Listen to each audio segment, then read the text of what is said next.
بەناوی خوای بەخشندەی میهرەبان بەناوی گەلی کوردستان دانیشتنەکەمان دانیشتنی ژمارە 13 ئاسایی خولی پاییزەی ساڵی سێم لە خولی پێنجەمی پەرلەمانی کوردستان دەکەینەوە. ئێستش داوا لە بەڕێز سکرتێری پەرلەمانی کوردستانەکەین هەم بەرنامەی کار بخوێنێتەوە هەم ئامادەنەبوونی بەڕێزان ئەندامانی پەرلەمان مۆڵەت و بێمۆڵەت پێشکەشپات فەرموو. سپاس جەنابی سەرۆک پەرلەمان. بەڕێز سەرۆکی پەرلەمان بەرنامەی کار بە پێی حکمی مادەی 5 بڕگەی یەکەم لە مادەی 16 بڕگەی سێیەم لە مادەی 18 بڕگەکانی یەکەم و دووەم و سێیەم و چوارەم و پێنجەم لە مادەی 20 مادەکانی 47 بڕگەی یەکەم لە مادەی 52 مادەکانی 54 و 55 و 56 و 57 لە پەیڕەوی ناوخۆی پەرلەمانی کوردستان دەستەی سەرۆکایەتی پەرلەمان بریاریدا بەرنامەی کاری دانیشتنی ژمارە 13 ئاسایی خولی پاییزەی ساڵی سێیەم لە خولی پێنجەمی هەڵبژاردننی پەرلەمان لە کاتژمێر 10 بەیانی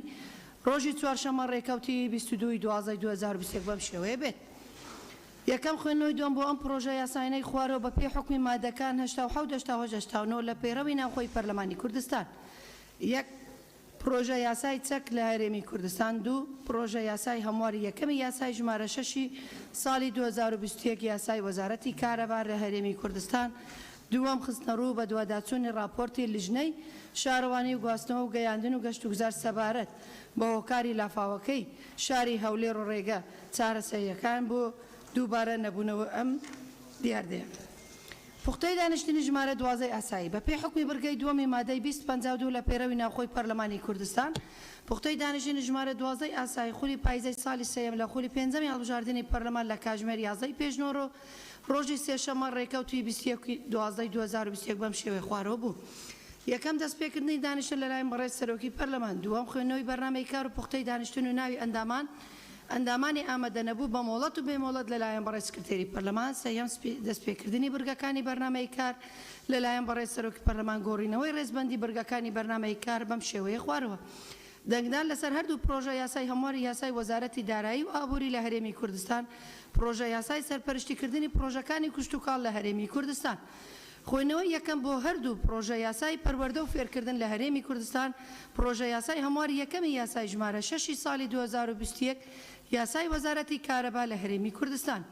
سێ خستنەڕووی بە دوواداچوونی لیژنەی دارایی و کاروباری ئابووری سەبارەت بە داهاتەکانی هەرێمی کوردستان.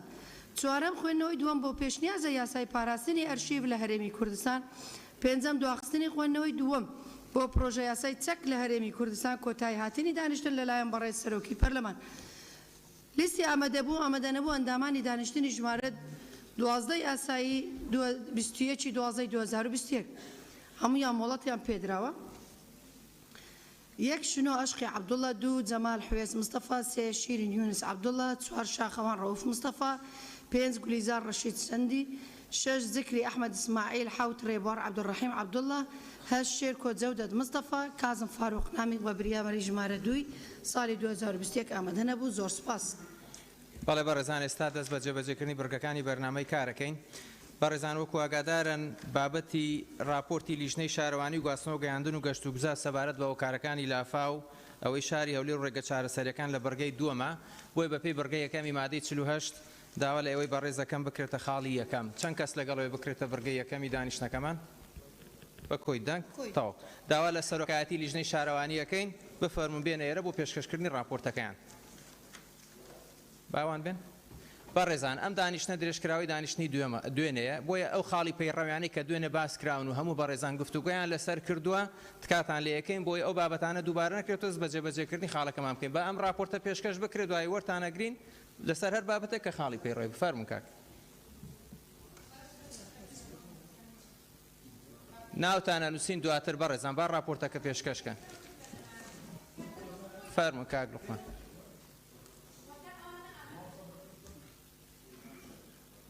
فەرمون کاک لوقمان.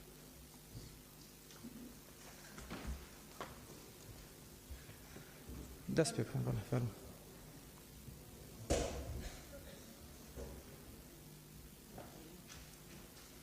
سلام سەرچەوە کاکسی.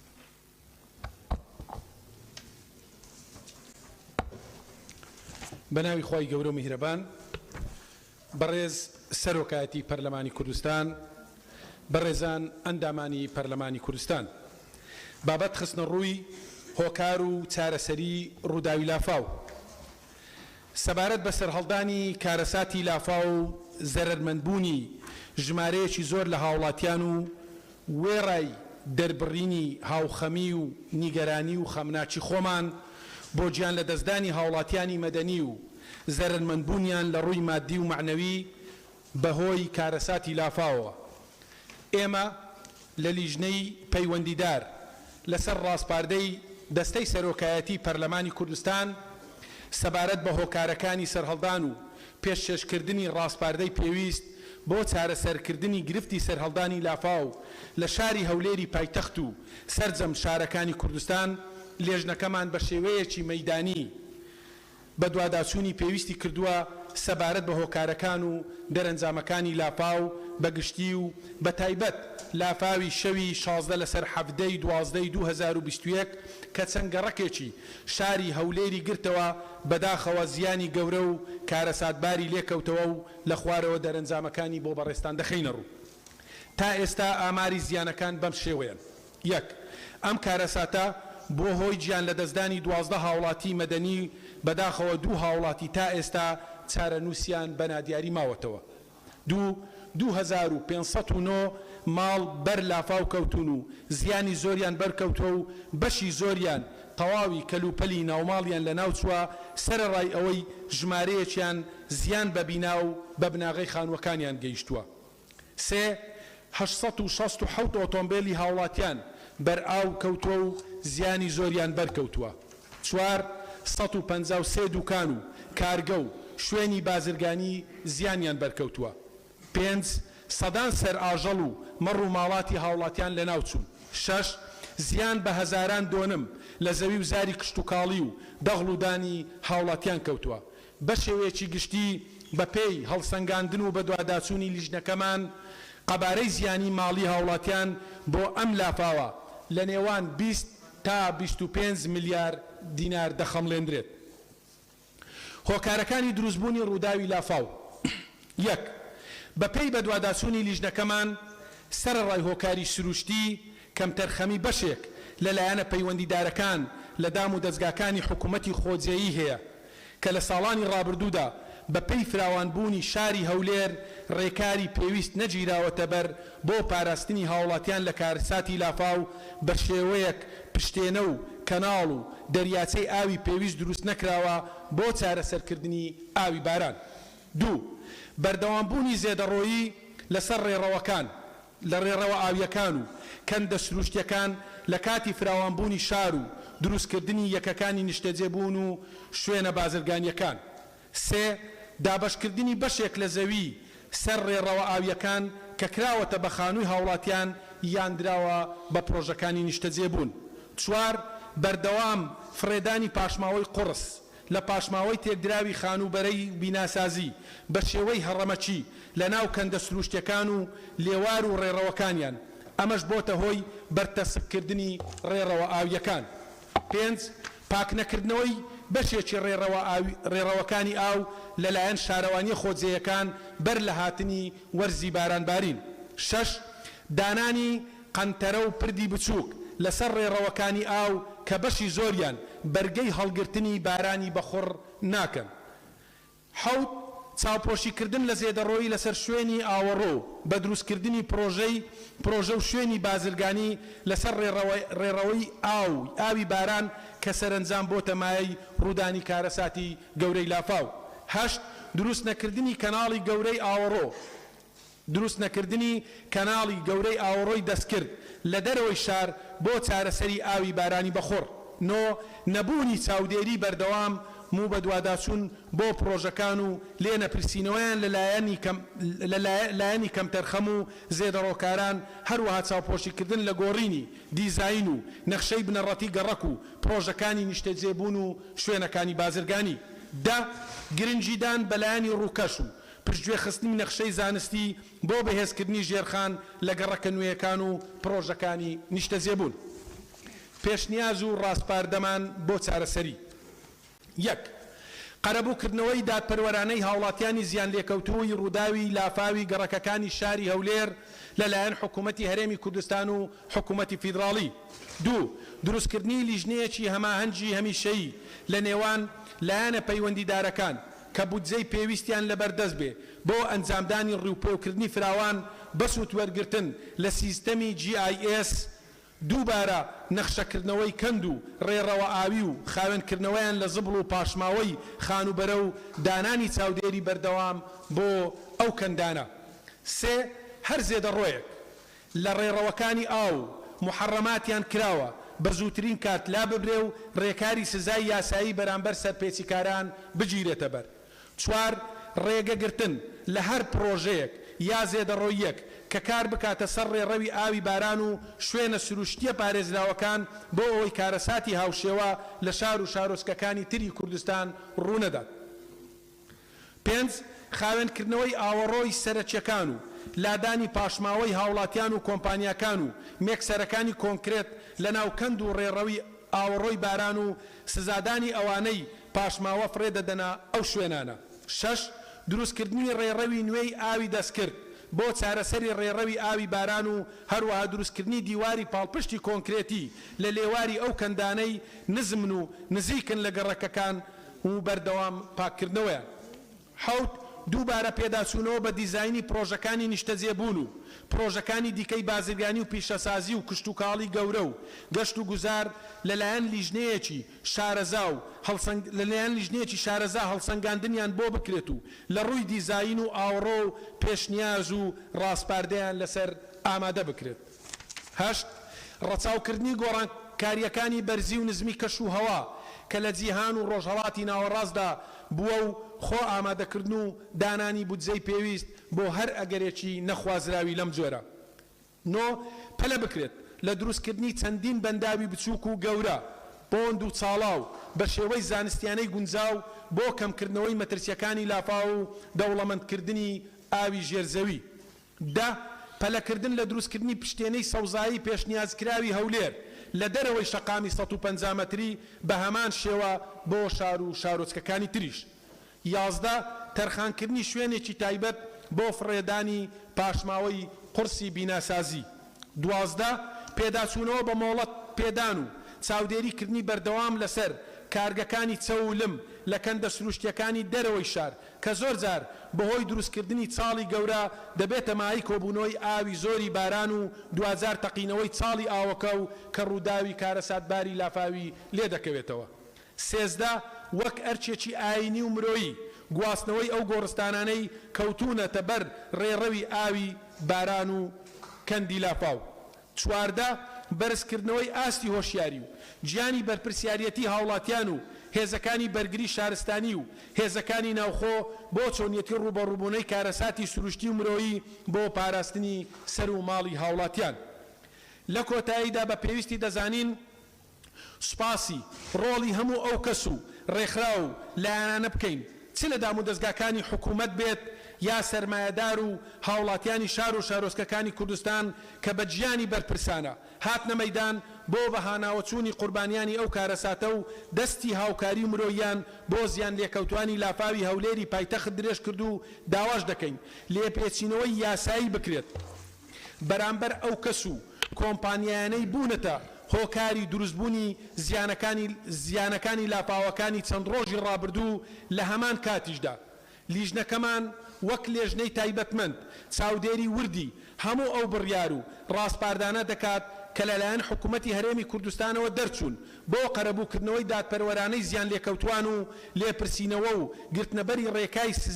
ڕێکاری سزای یاسایی بەرامبەر سەرپێچیکەران بۆ دووبارە نەبوونەوەی کارەساتی لەم شێوەیە لەسەر جەم شار و شارۆچکەکان. زۆر سپاس. زۆر سپاس. دەستان خۆش لیژنەی شارەوانی بۆ ئامادەکردنی ئەو راپۆرت و ڕاستپاردانە. ئێستاش چەند بەڕێزێک دەرفەت دەدەین بۆی ئەگەر پرسیارێک بە دواداچوونێکیان هەبێت لە لیژنەی تایبەتمەند ناوەکان تۆمارەکەین.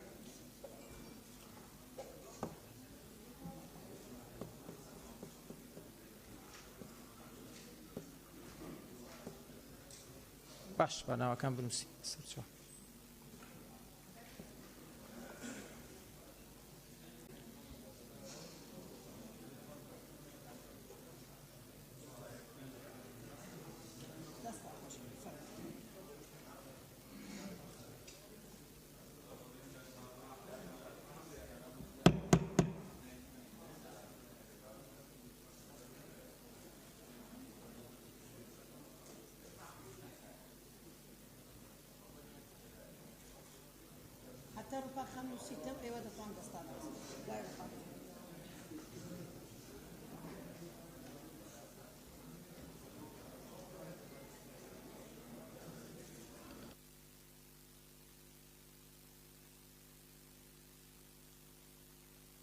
بەڵێ بەڕێزان ئەو ئەندام پەرلەمانە بەڕێزانەی کە ئەیانەوێت ڕاو سەرنج و تێبینیان لەسەر راپۆرتەکەی بەڕێز لیژنەی شارەوانی بخەنە ڕوو بریتین لە بەڕێزان کاک عومەر گوڵپی کاک کاوە کاک ئەوبەکر کاکتۆر ئیسماعیل کاکتۆر شێرکۆ مامۆستا عوسمان بەدرێخان هەڵسخان سەرچنەرخان کاک مەم مژدەخان کاک عەبدوستار گوڵستانخان گوڵستان سەعید دکتۆر ئەورامان ئاشناخان ڕۆژانخان ڕووپاخان کاک بەڵێن سەلماخان کاک سەرکۆ کاک ئاوڕێ کاک شەمۆل کاک دابان کاک عوسمان سێدەری کاک مەلا ناسر دکتۆر شایان شیرین ئەمین یا کاک یاسین کاک هێرش کاک عەباس کاک عەلی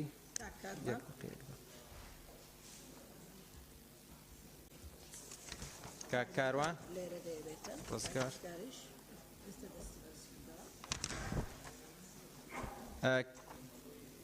کاک زانا کاک جەلال کاک بەهمان کاک بەهجەت کاک ڕڤینگ خەدیجەخان کاک نزار مامۆستا وەیسی مامۆستا ئیحسان کاک سەروان کاک ئازاد کاک ڕۆمیۆ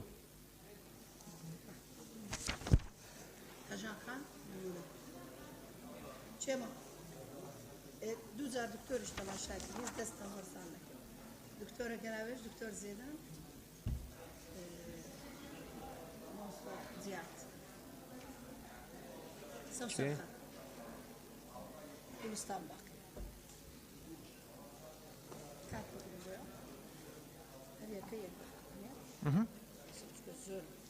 ئەو بەڕێزانەی کە ئیزافەمان کردن هەژان خان دکتۆرە گەلاوێش دکتۆر زێدان کاک پێشەوە مامۆستا جیات سەوسەنخان گوڵستان باقی بەڵێ بەڕێزان ماشەڵڵا ڕێژەیەکی زۆرە بۆیە لە وەختی شەوە ئاگاتان لێ بێت ئەگەر بتوان بە دەقەیەک تەواویکەن سوپاسدانەکەم ئەگەر بتوان بەڕێزان یارمەتیمان من چکەوە یاسای چەکمان لە بەردەستای وەختێکی یەکجار زۆریەوێ زۆر سوپاس کاک زانا فەرموو بەناوی خی گەورە میهرەبان بەڕێز سەرۆکی پەرلەمان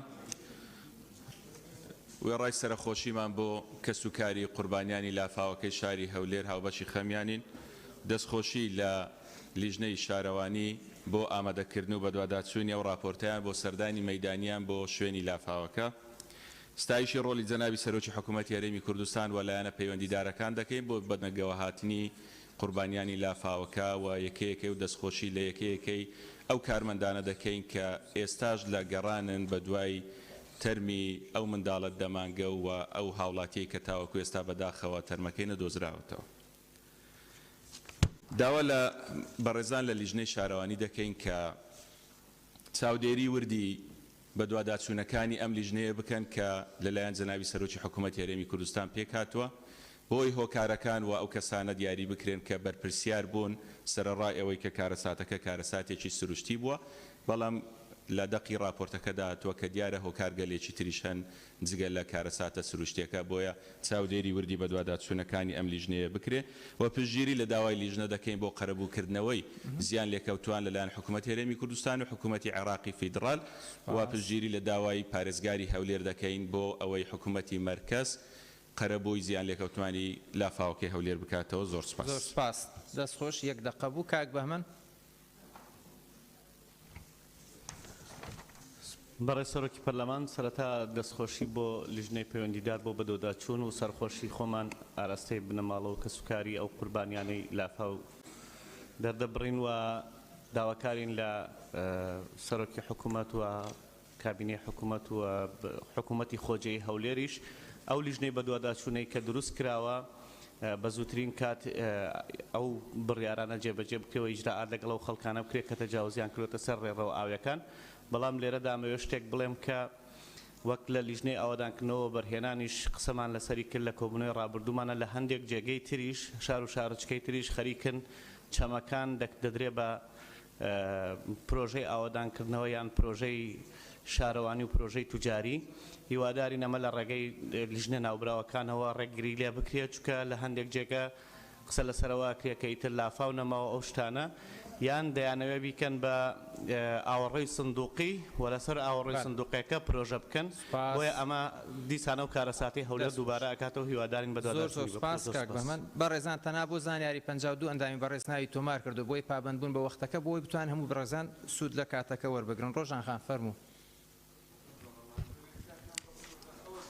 بەناوی خی گەورە کاک یاسینگیان لەجێی خۆتەوە قسەمەکە تکایە کات بە فیڕۆ نەچووە پرۆژەیەکی گرنگ لە بەردەم پەرلەمان بۆ گفتوگوی لەسەر کراوە شتی پەرلەمان بێبەها مەکەن بەڕێزان کات بە فیڕۆ نەچووە فەرموو بەناوی خی گەورە بەڕێز سەرۆکی پەرلەمان سەرەتا هاوبەشی خەمی کە سوکاری ئەو هاوڵاتیانەن کە گیانیان لە دەستدا لەو کارەساتەیە دەستخۆشی لە لیژنەی تایبەتمەند دەکەم بۆ راپۆرتەکەیان من دوو خاڵم هەیە یەکەم ئەوەی بینیمان لە بەدوادات چوونەکانمان لە هەندێک شوێن ئاو تا 2 مەتر و زیاتر بەرز بۆتەوە لە زۆربەی شوێنەکان و زۆربەی ماڵەکان هیچ پێداویستیان بۆ دەرنەچۆ جگە لەوەی کە قوربانی گیانی و ڕوخانی خانوەکانیان بۆیە لێرە پێویستە قەرەبووکردنەوە بە قەرەبوویەکی دادپەروەرانە بێەوە بە بڕێکی کەم نەبێوەکو $3000 و لەو بڕانەیە کە پێداویستیەکانیانی پێدابین ناکرێت بۆی جێگەی خۆی بگرێت و دیار بێ قەرەبووەکە دووەم پێویستی و بە زووی جێبەجێکردنی یاسای ژمارە 4 ساڵی 2021 بۆ ڕێگریکردن و لابردنی ئەو زیادەڕۆیانەی کە کراوە لەسەر کەندە سروشتیەکان کە لە مادەی 12 ئاماژەی داوە بەوەی نابێت کەندە سروشتیەکان زیادەڕۆی بکرێتە سەریان و محڕەماتەکانیان دیاری بکرێت کە دە بۆ 30 مەتر نابێت تاوەری کارە باشی لەسەر دابنرێت بەداخەوە کە لەسەر ئەم کەندانە زیادەڕۆی کراوە سوپاس دەست خۆش کاک ڕزگار دەست خۆش ڕۆژانخان یەک بەڕێز سەرۆکی پەرلەمانی کوردستان سەرەتا سەرخۆشی لە کەسوکاری قوربانیانی ئەو کارەساتەکەین ئەم کارەساتانە بۆەوە گەڕێتەوە بەڕێز سەرۆکی پەرلەمان ئەو پرۆژە ئیسیسماریانەی کە کرێت ئێستا ئەگەر بە نمونە من باسی دەڤەری گەرمیان بکەم یعنی چەند گوندێک دروست کراوە ڕێک لە ڕێڕەوی ئاو دروست کراوە و ئەم مستەسمرە کە پرۆژەکان جێبەجێەکە ئەوەندە چاوی لەوەیە کە چەند وەرەگرێ لە هاوڵاتیان ئەوەندە چاوی لەوە نییە کە پرۆژە خزمەت مەسەلە ئاوەڕۆ و ئەو جێگانەی کە جێگای ئاون متوانێت چارەسەریکە و یەکێک لەو کارەساتانە ئەوەیە زیاتر گرنگی بە مەسەلە شوێنی نیشتەجێبوونەکە درێ گرنگی بەوە نادرێکەوە با بڵێن سندوقی بۆ بکرێ یا با بڵێن ئاوەڕۆی باشی بۆ بکرێ بۆیە یعنی من داواکەم لەمە دوای یعنی مەرجێک بۆ مستەسمرەکان دابنێ بۆ ئەوەی کەوا پرۆژەکان باشی بکەن سپاس کاک دکتۆر شێرکۆ بەناوی خی گەورە میهرەبان بەڕێزان دیارە کە کارەساتیشی گەورە ڕووی داوە و احتیمالی دووبارە بوونەوەی زۆر زیاترە لە جاران من دەستخۆشی لە لیژنەی پەیوەندیدارەکەم کە ئەرکی باشیان کێشاوە و پشتیوانیش لە تەوسیات و لە داخوازەکانیان نەکەم بەڵام دووشت ئەبێ جیا بکەینەوە کە پێم وایە زەرورە زیاد بکرێ بۆ راپۆرتەکە یەکەمیان مەجاری لە هەولێرە وەکو کەسێک کە کارم تیا کردو 2005 ئێمە ماستەرپلانی شاری هەولێر من یەکێکم لەوانەی کە بەشداریم تیا کرد مەجاری هەولێر مۆزوعێکە ڕێڕەوی ئاوی بارانە و ئەوانە سروشتی مۆزوعێکی ترە هەولێر دوو معاناتی هەیە یەک مەجاری ژێرزەوی نییە وەک پێویست دوو مەجاری ئەطرافی هەولێر بۆ کاتی ڕووداوە سروشتەکان و بارانێکی زۆر و بەلێزم ئەمانە ئەویش ئەمەی لێ بەسەر هاتووە کە پرۆژەی سەکەنی لەسەر دروستکراوە ڕێکخراوی جایکای یابانی لە قەرزی یابانی 300 ملیۆن دۆلاری تەرخان کردووە وەختەکە شتاوە کاک شێرکۆ تۆزێک چڕێکی بە یەک دێر کۆتایی ئەمە ڕێکخراوەکە خۆی جێبەجێیەکە تا ئێستا چ بۆ سلەیمانی چ بۆ هەولێر ناهێڵن کە جێبەجێ بگات دەسواڵیان نەکردوون لەبەرەوەی ئەوێ پارەکە بدرێ بە حکوومەت و بەلایەنە حکوومەکان متابعە بکرێت لەلایەن لیژنەی پەیوەندیدارەوە کار ئاسانی بکرێت بۆ ڕێکخراوی جایکای یابانی بۆی ئەو 300 ملیۆن دۆلاری تەرخانیان کردووە بۆ ئاوەڕۆی هەولێر سپاس کاک شێرکۆ ئەوە پێم وایە ئیزافە کاک ڕۆمیۆ شتێکی باش سپاس کاک ڕۆمیۆ فەرموو بەڵێ وەڕێز سەرۆکی پەرلەمان دوای دەربڕینی هاوخەمی خۆمان بۆ شەهیدان و لێقەوماوانی ئەم کارەساتە گەورەیە ئێمە پشگیری لە سەرجەمی خاڵەکانی لیژنەی شارەوانی دەکەین بەڕاستی کە زۆر بەڕێکی هۆکارەکان و کەم و کوڕیەکانی دیار کرد. بەداخەوە ئێمە وڵاتێکین هەتا ڕووداوێکی یاخود کارەساتێکی زۆر گەورە نەقەومێ ئەوجا ئێمە دەست بەوە دەکەین باس لەو ڕووداوەیان کارەساتە دەکەین بۆ ئەوەی پێشی لێ بگرین. من پێم وایە لە وەکو چۆن لە راپۆرتی لیژنەکە هاتووە دوو خاڵە خۆی حەدەسەکە ڕووداوەکە سروشتیە کەس ناتوانێت بەری ڕووداوی سروشتی بگرێتم بەڵام کەم و کوڕیەکان وایان کردووە کە ڕووداوەکە زیاتر زەرمەند بوو زەرەر بەو خەڵکە بگەینێ بۆیە من پێم وایە ئەمە یەکەم جار نەبووە کە ڕووداوی لەم شێوەیە لە هەرێمی کوردستان بە تایبەتی ئێمە باسی هەولێر دەکەین بۆم بە کاک جەلال سپاس زۆر سپاس بەڕێز سەرۆکی پەرلەمان هەولێر هەمیشە ئارامگە و باوەشی میهرەبانی بۆ هەموو خەڵکی کوردستان کردوێتەوە حەق خۆشمانە ئێستا داوا لە هەموو خەڵکی کوردستان بکەین مێژوو شایەدە لە 1857 ئەو لافاوە گەورەی سلێمانی 16 هەڵەبجەی خۆشەویست ئەنفاری بادینان هەموو خەڵکی هەولێر تەحەدای حکوومەتی سەدامیان کرد و تەحەدای حکوومەتی ئەو کاتیان کرد و هەمیش ئەو کات 150 دینار لەلایەن موسى آغا حاجی رشید 150 تر لە بۆ سلێمانی تەرخا کراوە حەق خۆشمانە ئێستا سلێمانی الحەمدولله هەڵەبجە لەسەر خەتن هەموو هاوکاری پێش بە خەڵکی هەولێر دەکەن وێ ڕای دەستخۆشیم لە لیژنەی سەرپەرشتی وەروە لە سەرۆکی هەرێم کە بە 1900 خانەوادەی دوێنێ کۆمە کرد بە هەموو پێداویستەکانی ماڵ و ڕای دەستخۆشیم لە سەرۆکی حکوومەت دووبارە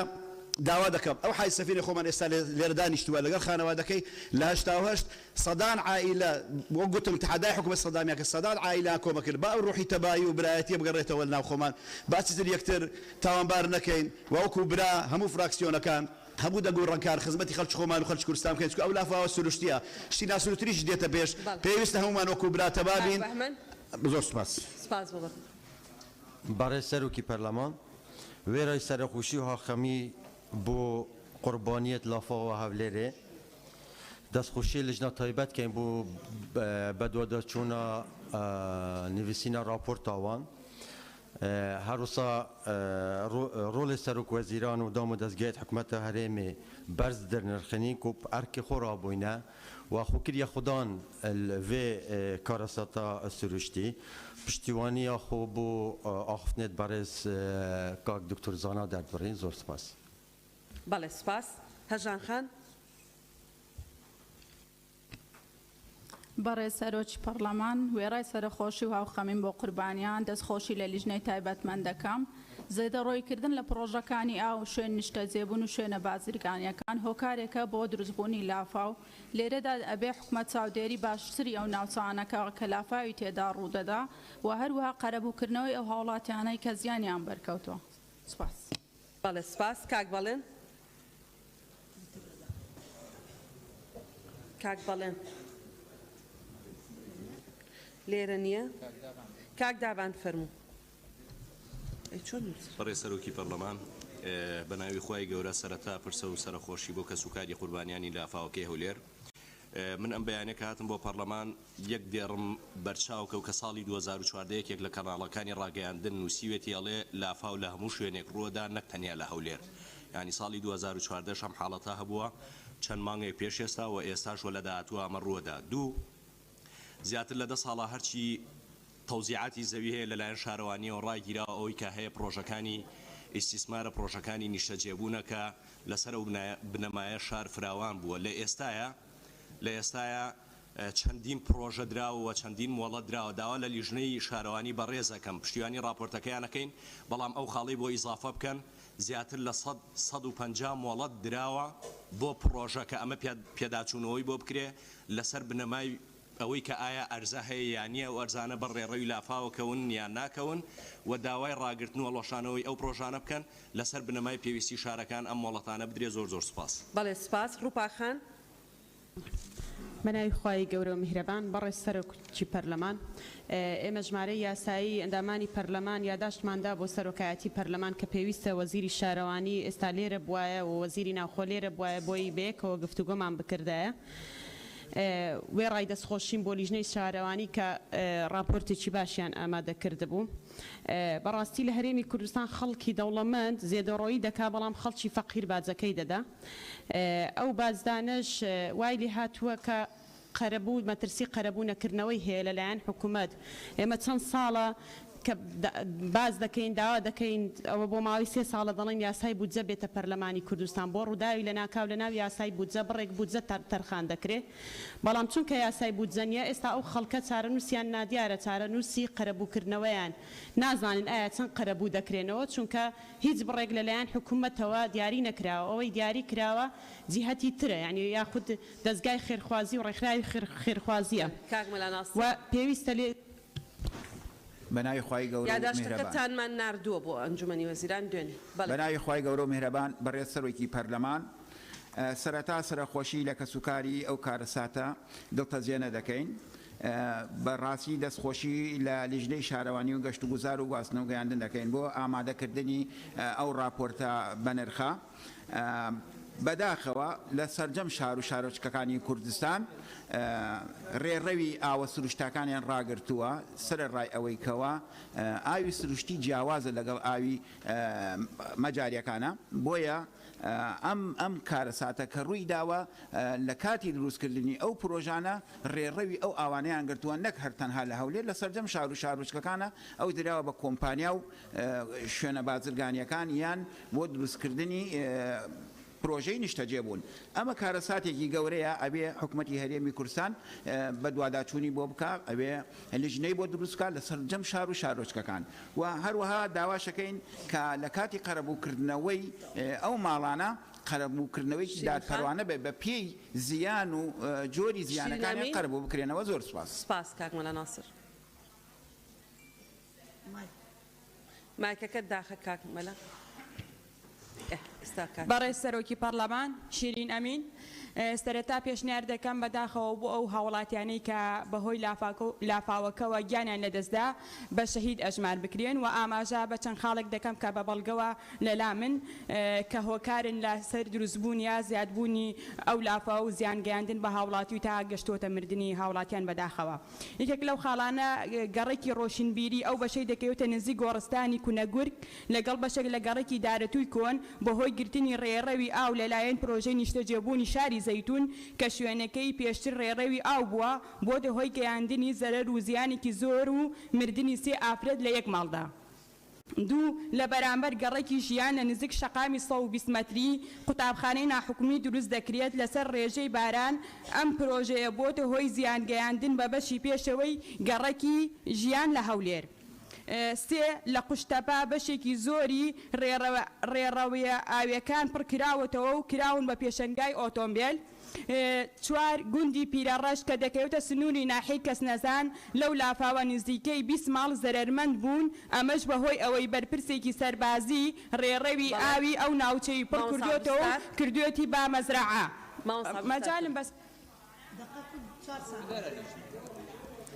ماوس عەبدولستار فەرموو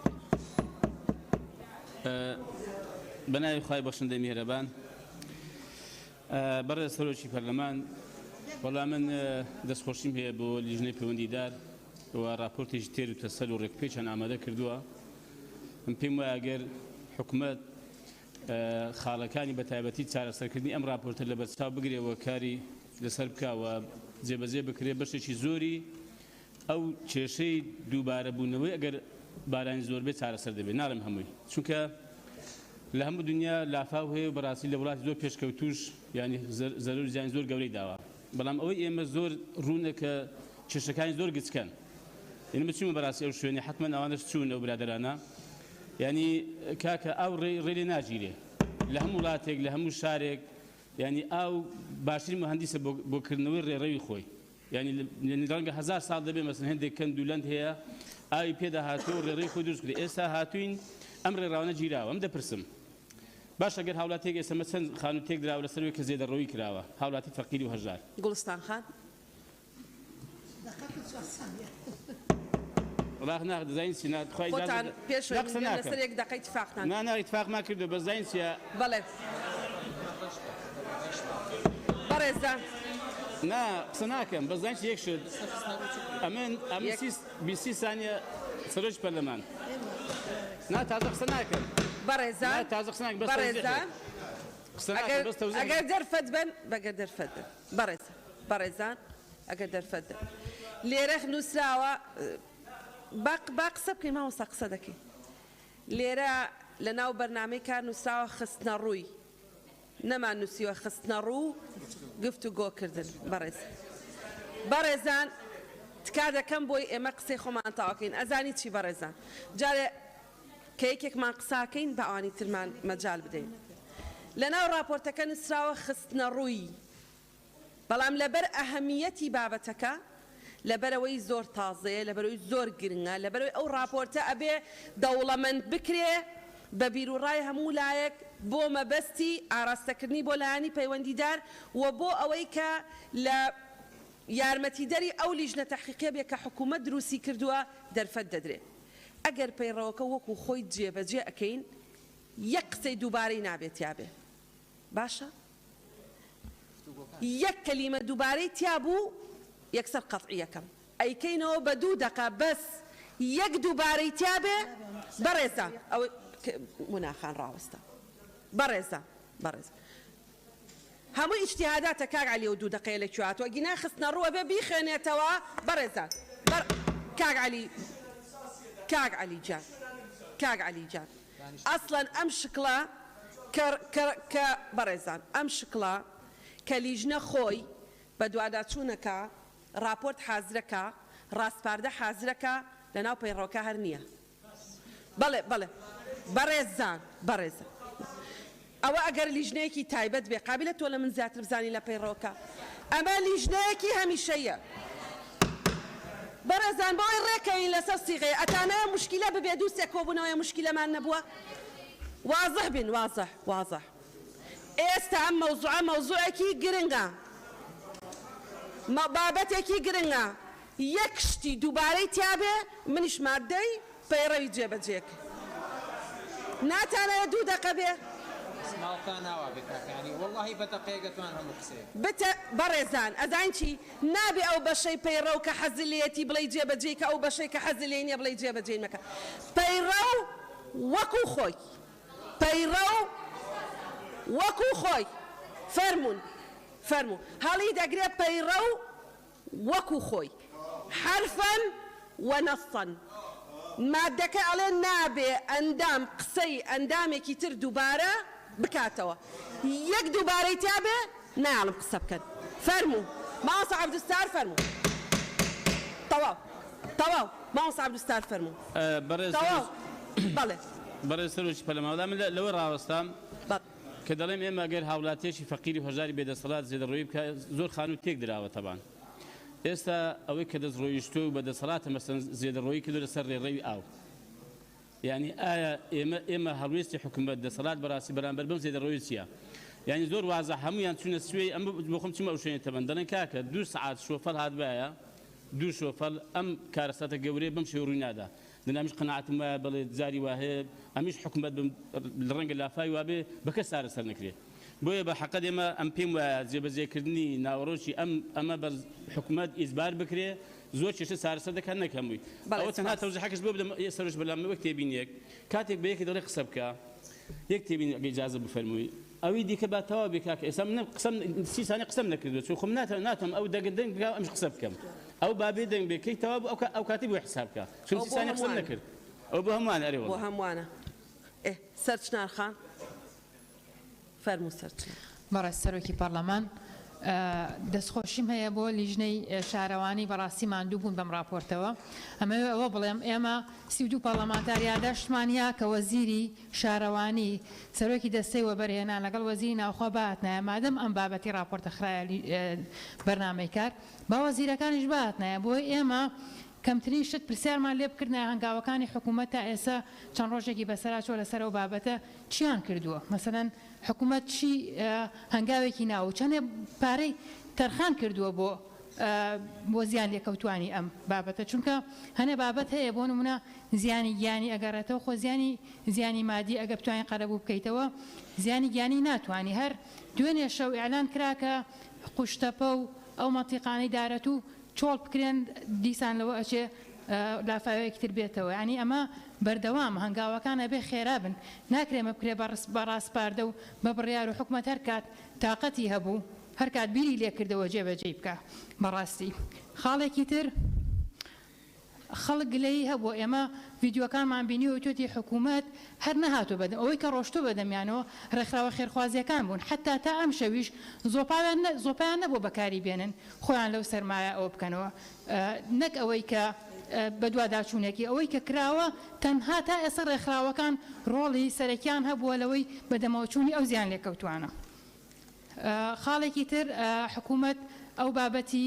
زیانی ئەو بابەتەی کە حکوومەتی عراقی تەرخانی کرد 2 ملیار دینار حکوومەتی هەرێم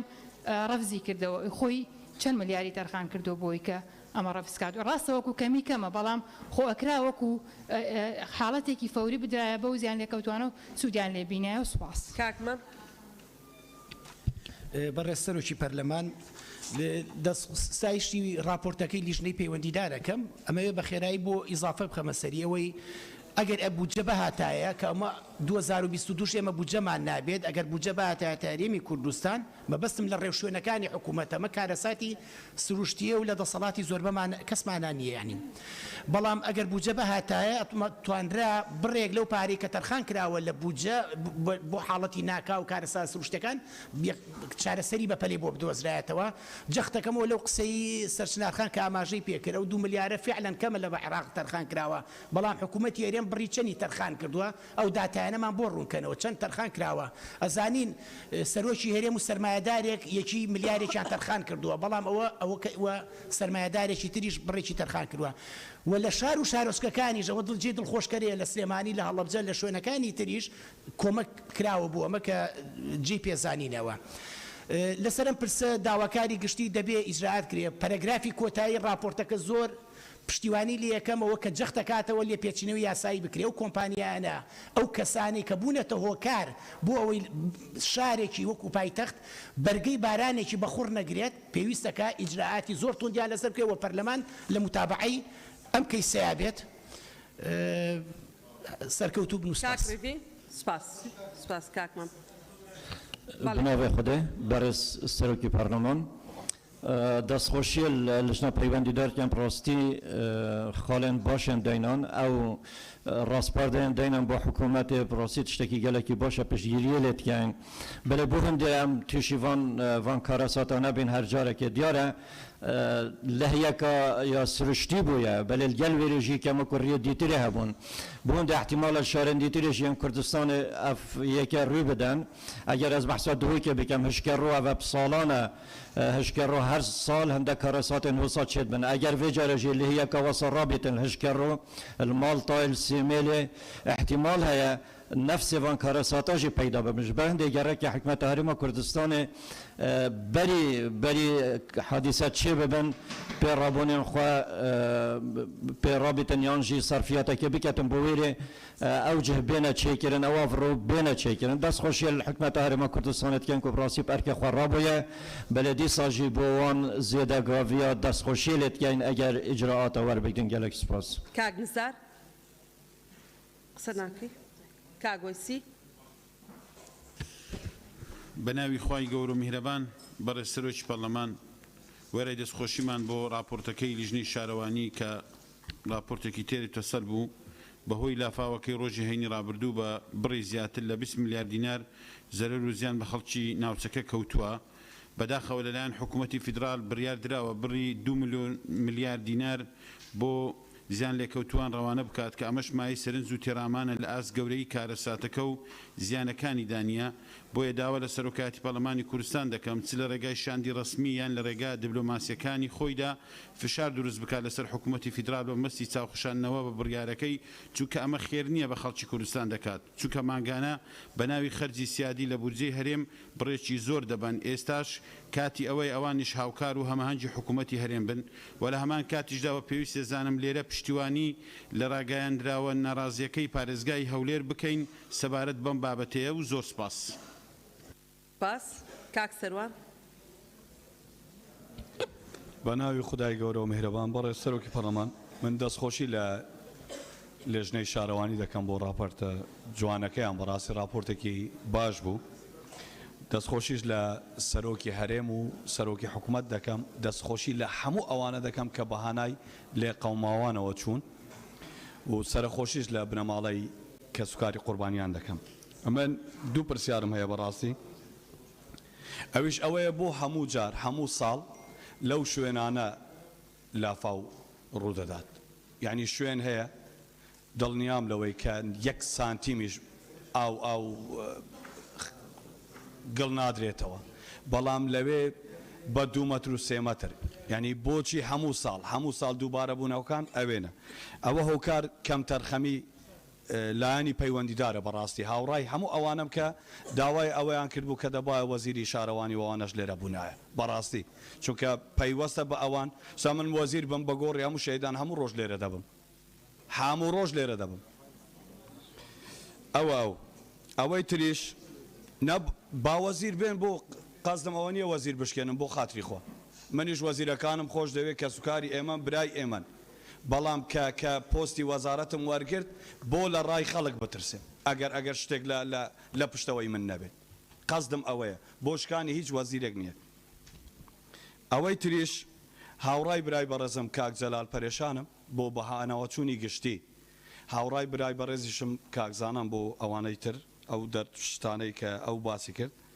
و پێم خۆشە ئاخر شت داوە لە سەرۆکاتی پەرلەمان و پەرلەمان بەگشتی بکەم کە پەرلەمانتار بکرێت بە ئەندام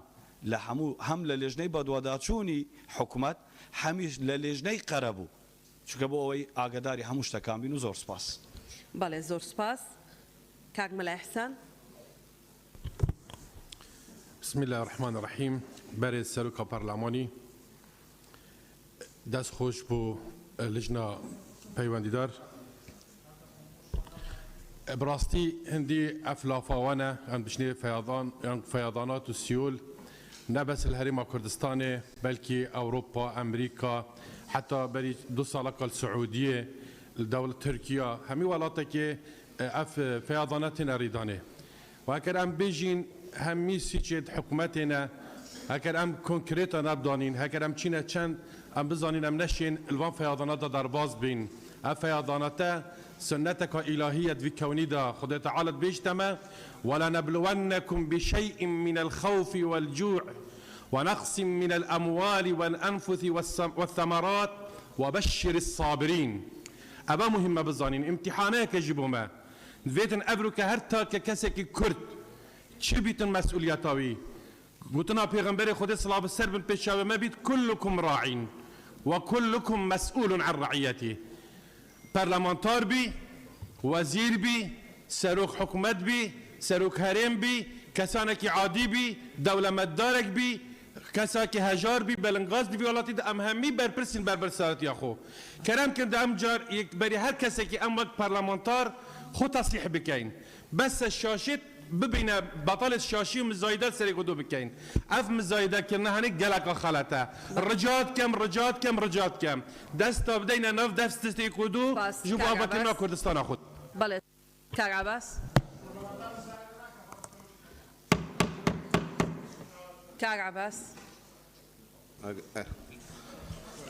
من اخوای گوره بر سروش پارلمان والله من سرتا دموی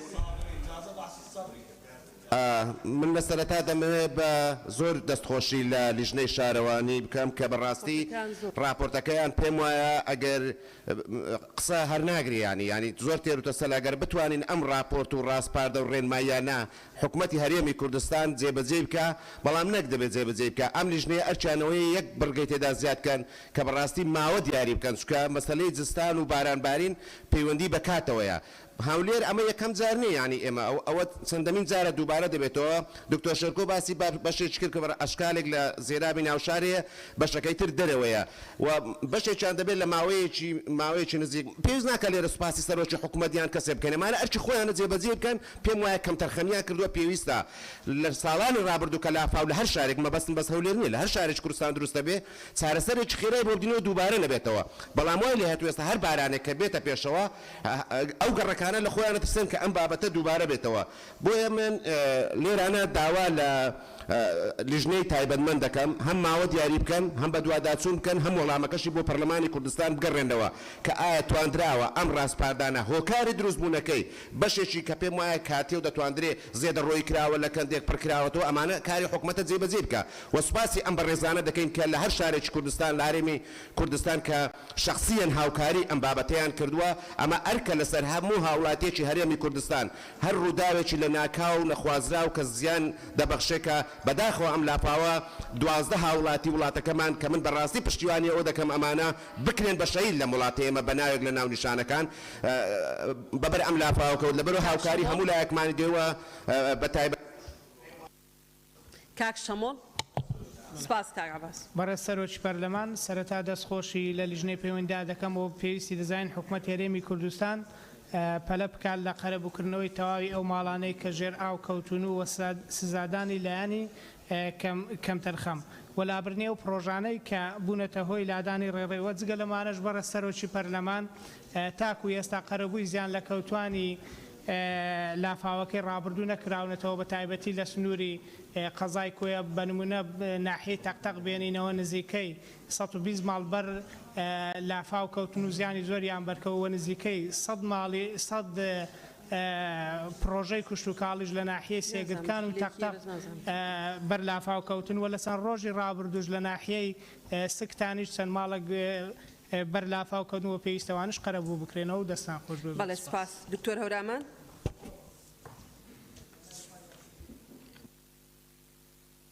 بەنای خوای بەخشندەی میهرەبان بەڕێز سەرۆکی پەرلەمان هەورامان گەچێنەی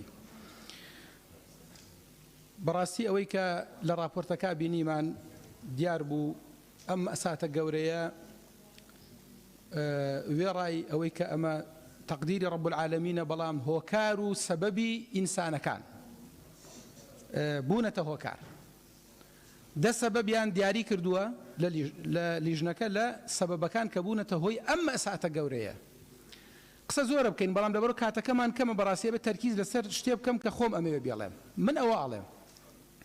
ئەم ئەساتە گەورەیە لە دەستدانی ڕوحی 12 مرۆڤ 2500 ماڵ زەرەریان بەرکەوتووە 867 سەیارە 1152 دووکان دەیان و سەدان سەر ئاژەڵ هەزاران دۆنمزەوی وەشتی دیکەش کە لەوانی ئەمان فریانە کەوت من دیاریکەن من ئەواڵێم بەڕێز سەرۆکی پەرلەمان لە کوردستانە ئەم حاڵەتە دروست بووە و حاڵەتی تریش دروست ئەبێ و شتی تریش دروست بووە لەمە دواشتی تریش دروست ئەبێ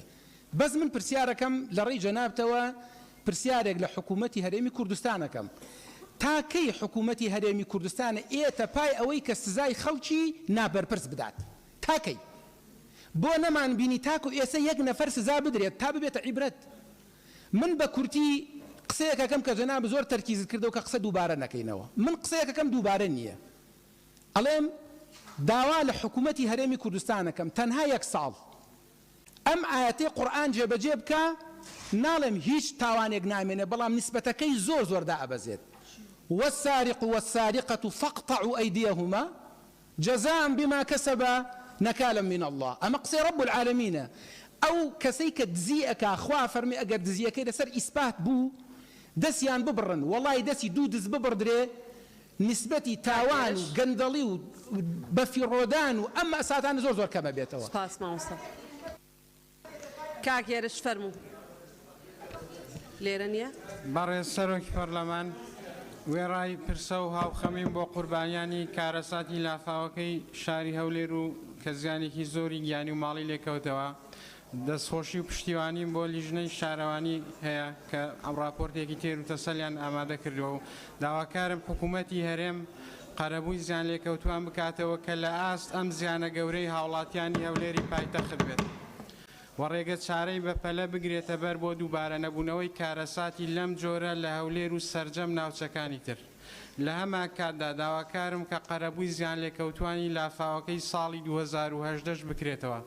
کە لەو لافاوەشدا ژمارەی قوربانی لێکەوتەوە لە گوندەکانی بناری قەندیل و باڵەکایەتی و پشدەر و دۆڵەڕەقە و دۆڵی شاورێ و ناوچەی تەختەقیشی گرتەوە کە دەیان دۆن زەوی کشت و کاڵی و باخ و مەڕ و ماڵاتی هاوڵاتیان لە ناوچوون بۆیە داواکارم حکوومەتی هەرێم بە شێوەیەکی دادپەروەرانە قەرەبووی ناوچەکان بکاتەوە ئەم ناوچانەی لافاوەکەی ساڵی 2010 بخرێتە بەرنامەی کاری حکوومەت بۆ قەرەبووکردنەوە. زۆر سپاس.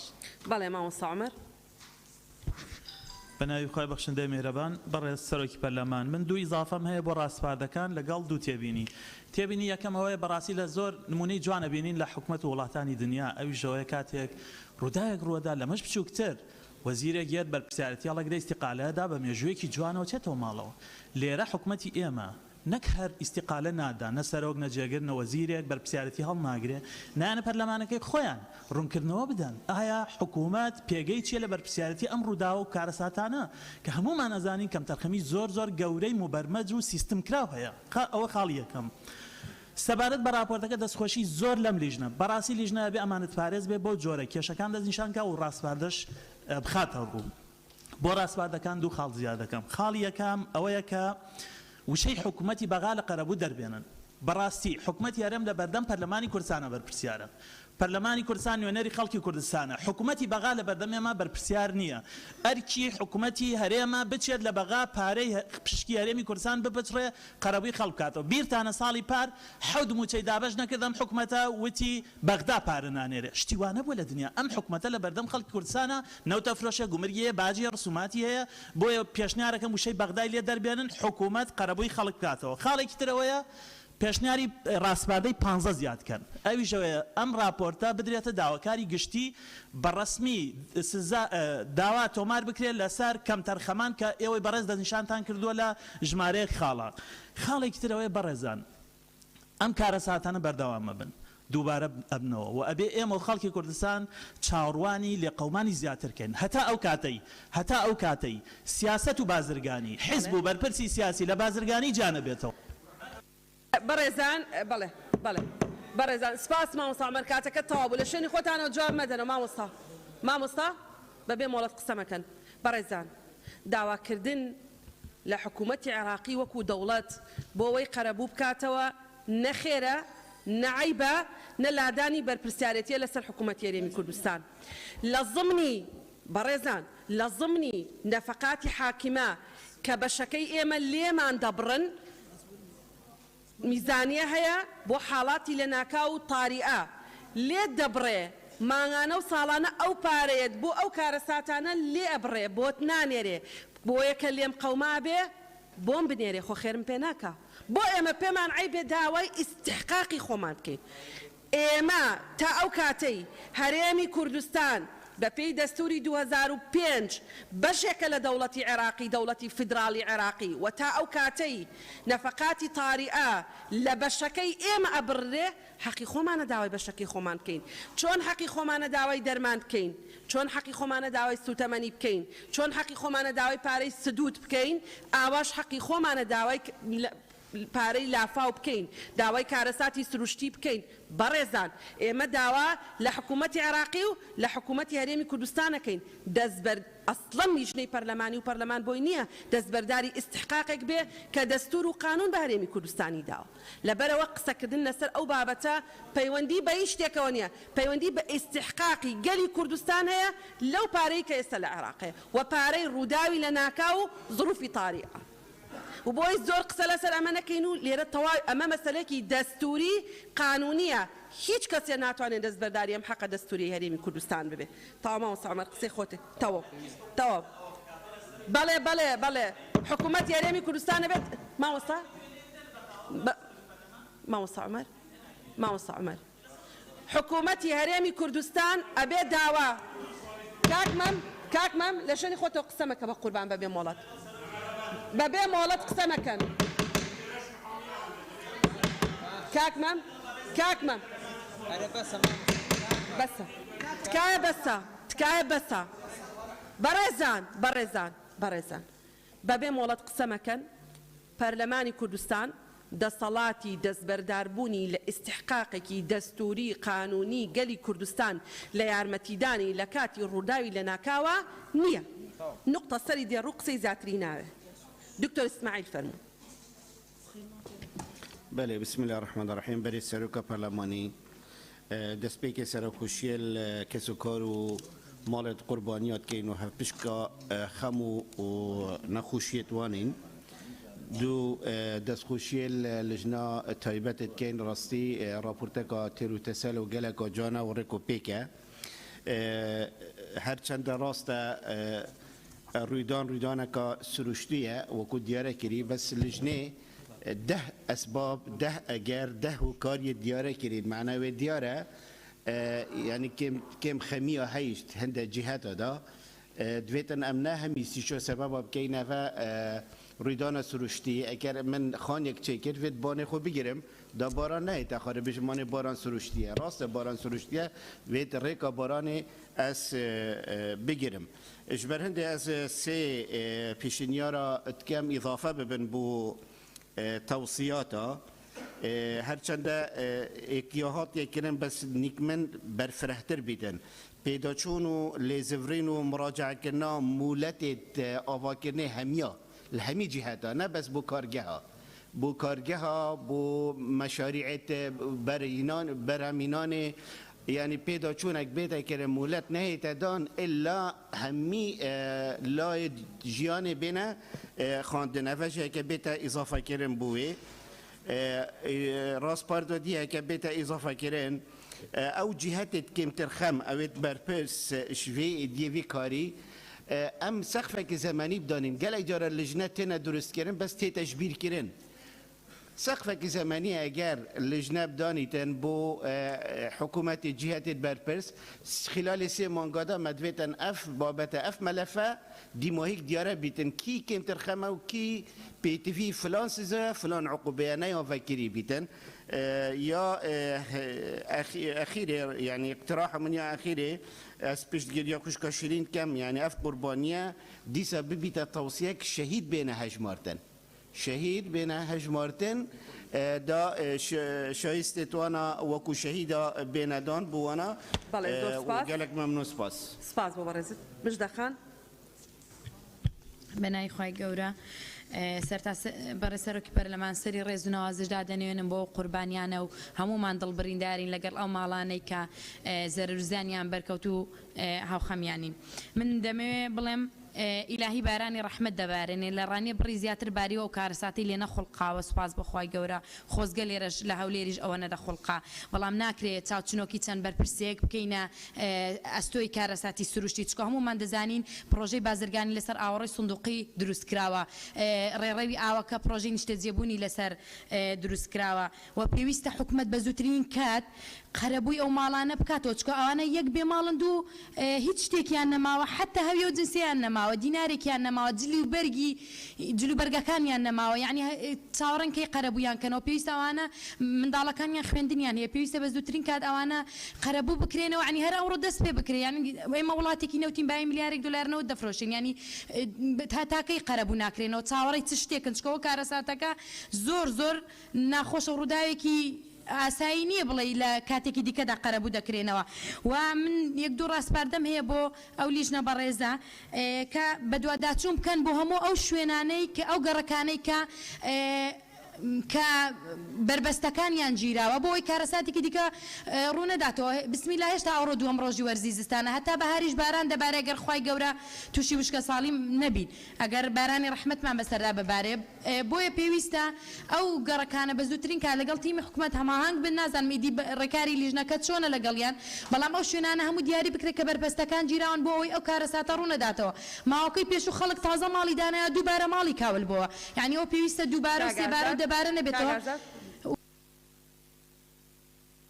ناو خدای مزن و دلوان برس سروکا پارلمانی طبعا پشتی سرخوشی لقومات هنه ام دخوازش خودت عالت کن طبعا رب العالمین اوانا بفضل شهید حساب کرد براستيجي قالك برزا دخواست كر ببنا شهيد وقت اسلامتيه دا ابخو شهيدن يعني دي في حديث پیغمبري صلوات خدای سربن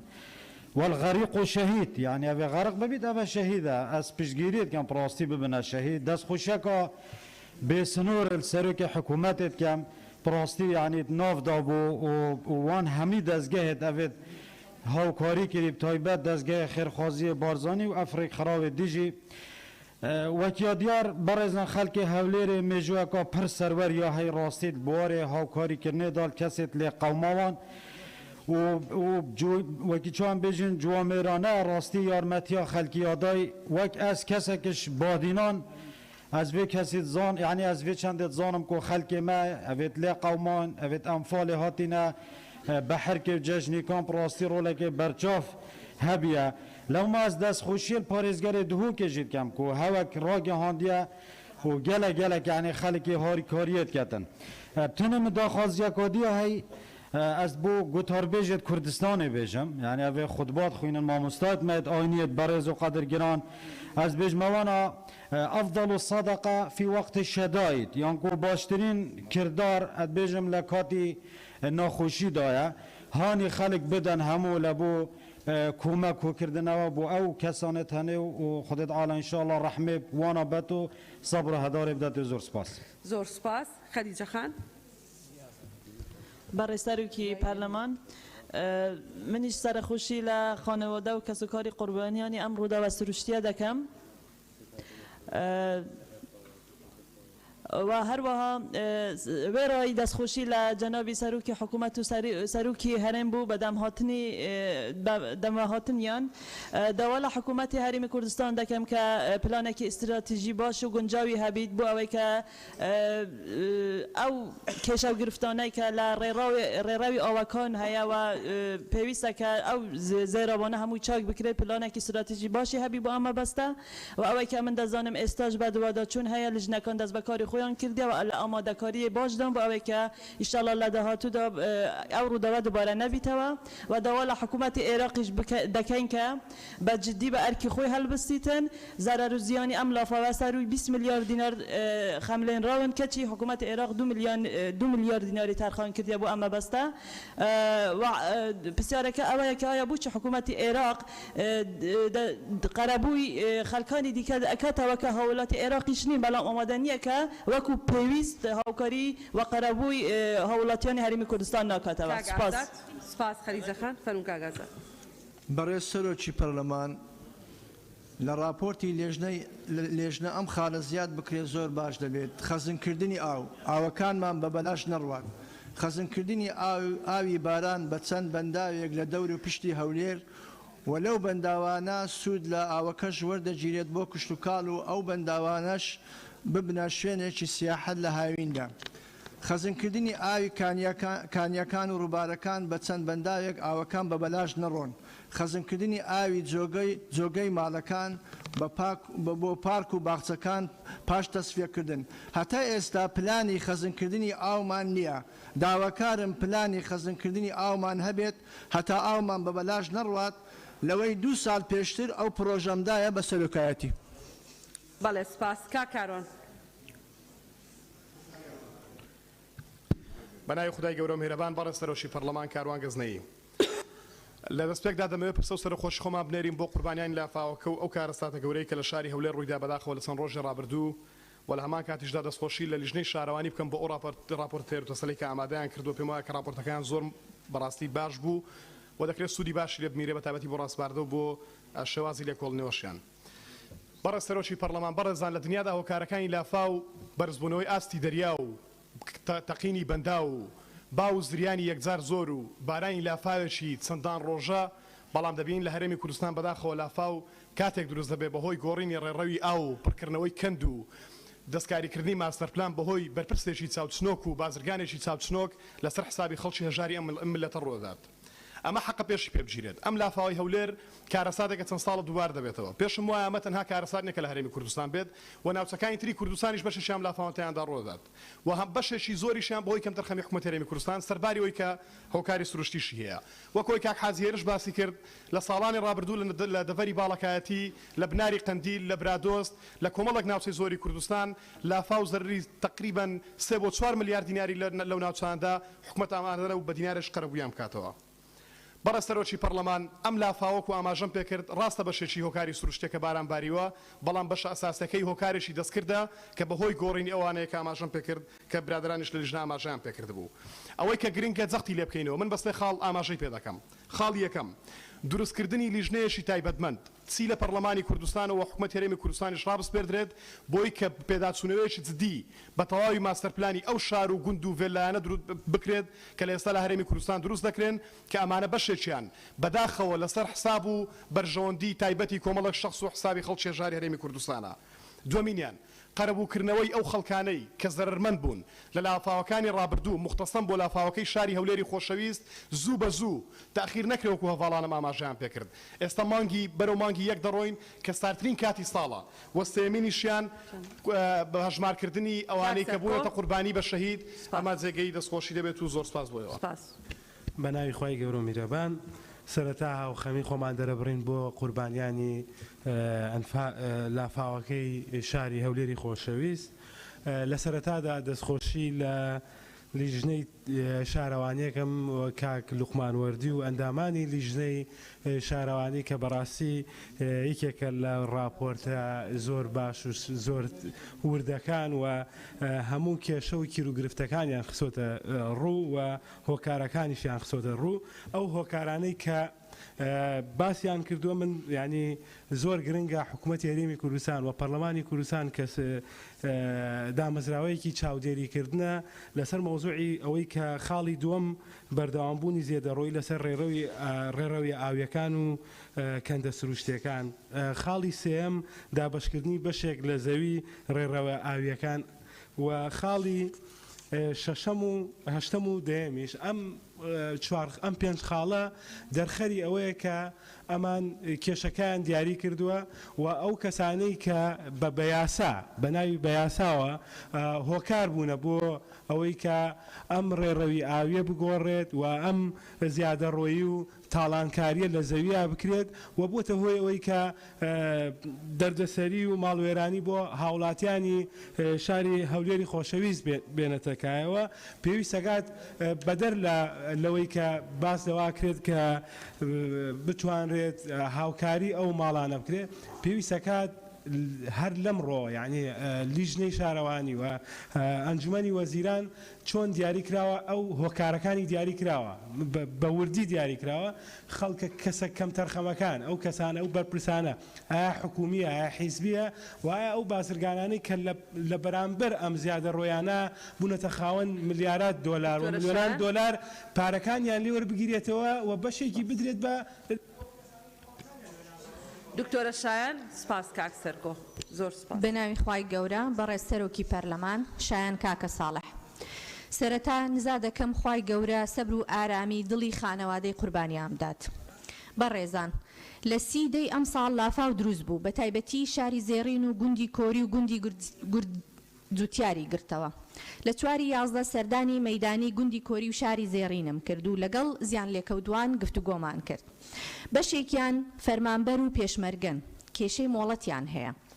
هەروەها هەر لە کاتی سەردانەکەم بە چاوی خۆم بینیم کارمەندێکی بەرگری شارستانی لەسەر تەنکەری ئاو کەوتە خوارەوە و دەست و پشتی زیانی پێگەیشت و هەر خۆم گەیاندمە نەخۆشخانە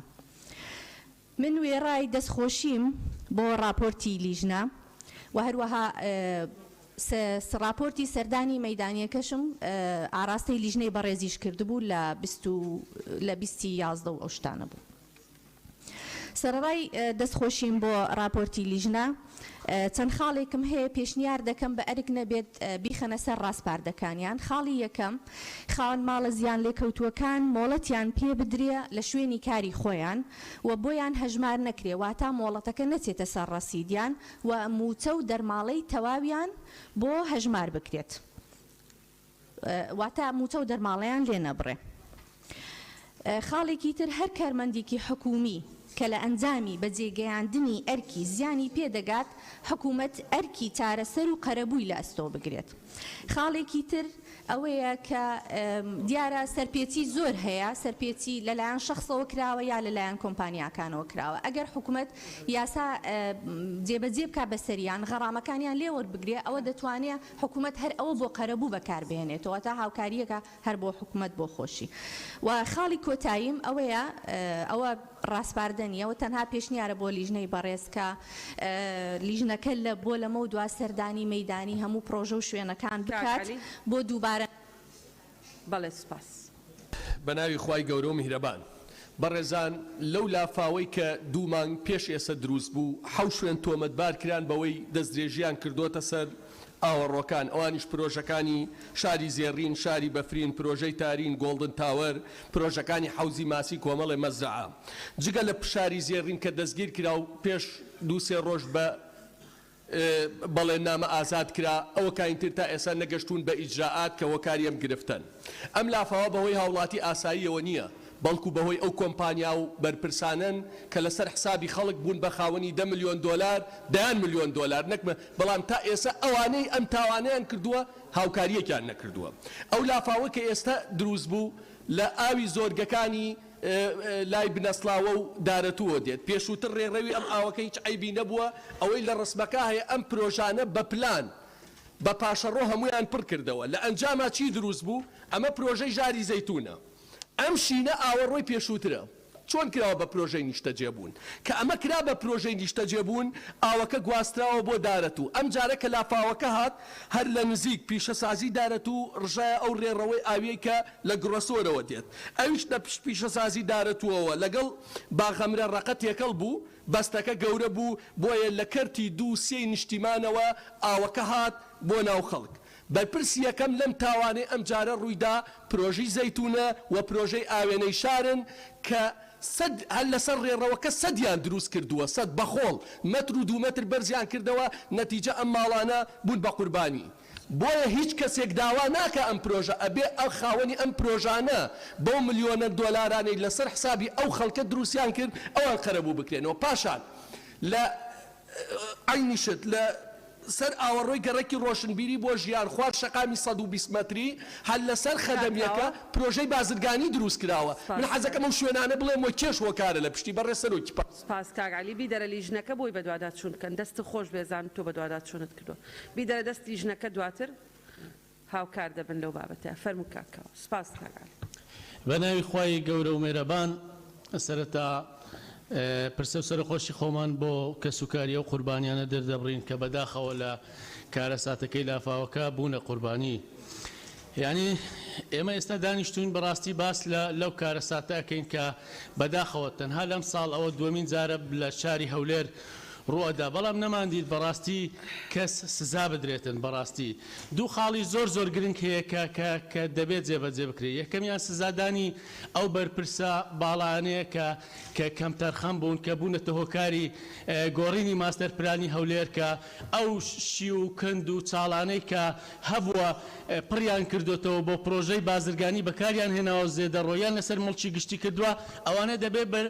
دەبێت هەم سزای مادی بدرێن هەم سزای معنەوی بدرێن. بەداخەوە تا ئێستا نەدراون، ینی ئێمە هەر دەڵێن دەبێ بدرێن، ینی کەی بدرێن؟ دەبواە ئێستا سزا بدرابانە و پێویستە حکوومەت قەرەبووی ئەو خەڵکەی بکردایەوە، نەک چاوەڕێوە بکات کە ئایا بەغدا شتێکە نێرە یاخود سەرمایەدارێکە نێرە. حکوومەت بۆ حکوومەتە ئەو هەموو بودجێ چی ئەگەر نەتوانێت خەڵک قەرەبوو بکاتەوە. اینجا لە هەمووی گرنگتر بەڕاستی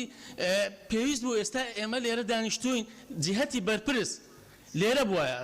دەبواە پێشەوە لێرە بێت دەستیان لە کار پێشاباوە کە کەم تەرخەمن کە دەستیان لە کار نەچێشاوەتەوە پێویست بوو لێرانە ئامادە بن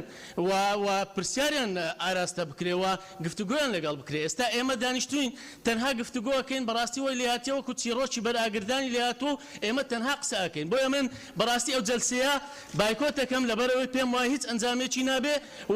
و ئەمە بەردەوام دووبارە ئەبێتەوە. بۆیە بایکۆت یەکەم یعنی معقول نییە ئێمە 12 کەس لە لافاوکە جیانیان لە دەستداوە، 2 کەس تا ئێستا تەرمەکانیان نەدۆزراوەتەوە، ئێمە بین چیرۆک لێرە نەبخوێنین. بۆیە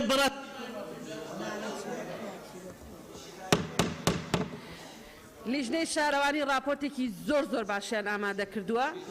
و یەکێکە لە راپۆرتە زۆر باشەکان و بە جورئەتەوە ئەو لایەنانیان و ئەو مەجالانیان و ئەو هۆکارانیان تەحدید کردووە کە هۆکارن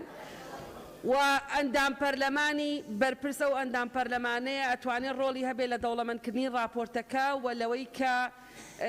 ڕاستپادەی زیاتر و هۆکاری زیاتر بخاتە سەر ئەو راپۆرتەی کە لیژنەی شارەوانی ئامادەیان کردووە و ئەوەی کە ئێمە لێرە باسەکەین چیرۆک نییە ئەوەی لێرە باسەکەین خەمی ئەو هاوڵاتیانەیە کە لەو ناوچانە نیشتەجێ بوون و تووشی لافاو بوون یان مەترسی لافایان لەسرە و بەکەم سەرکردنی پەرلەمان و هەر کەسێک پێی وایە ئەم پەرلەمانە کەمە حەق نییە لێرە بمێنێتەوە. ماوەسا بووبەکر فەرموو. بەڕێز سەرۆکی پەرلەمان، من وەک ئەندامی لیژنەی شارەوانی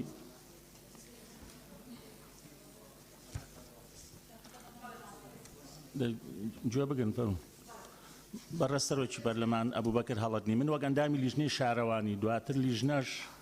لیژنەیەکی لاوەکی پێکهێنا 3 سەعات ئەو راپۆرتەمان نووسیوە. ناکرێت دوای نووسینی راپۆرت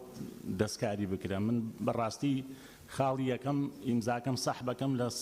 لە خاڵی یەکەم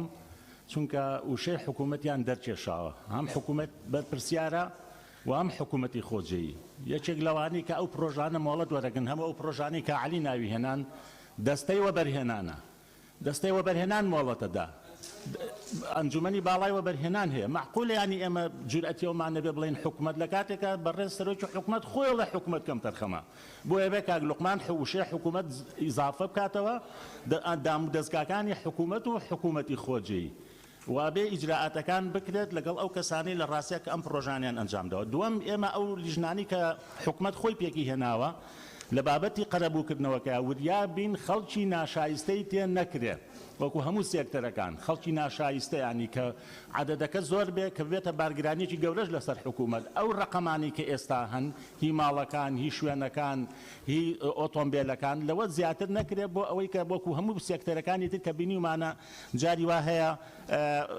بەڕاستی خەڵکیکە تێخزێنرێ. سێهەم لە پرۆژەکانی چاودێریکردنا سێ لایەن بەڕاستی کەم تەرخەمە مقاول، مهندس، ئەندازیار، سێمینیان لایەنی مۆڵەت کە مۆڵەتەدا لە جاری وایە بۆ خۆتان نەزان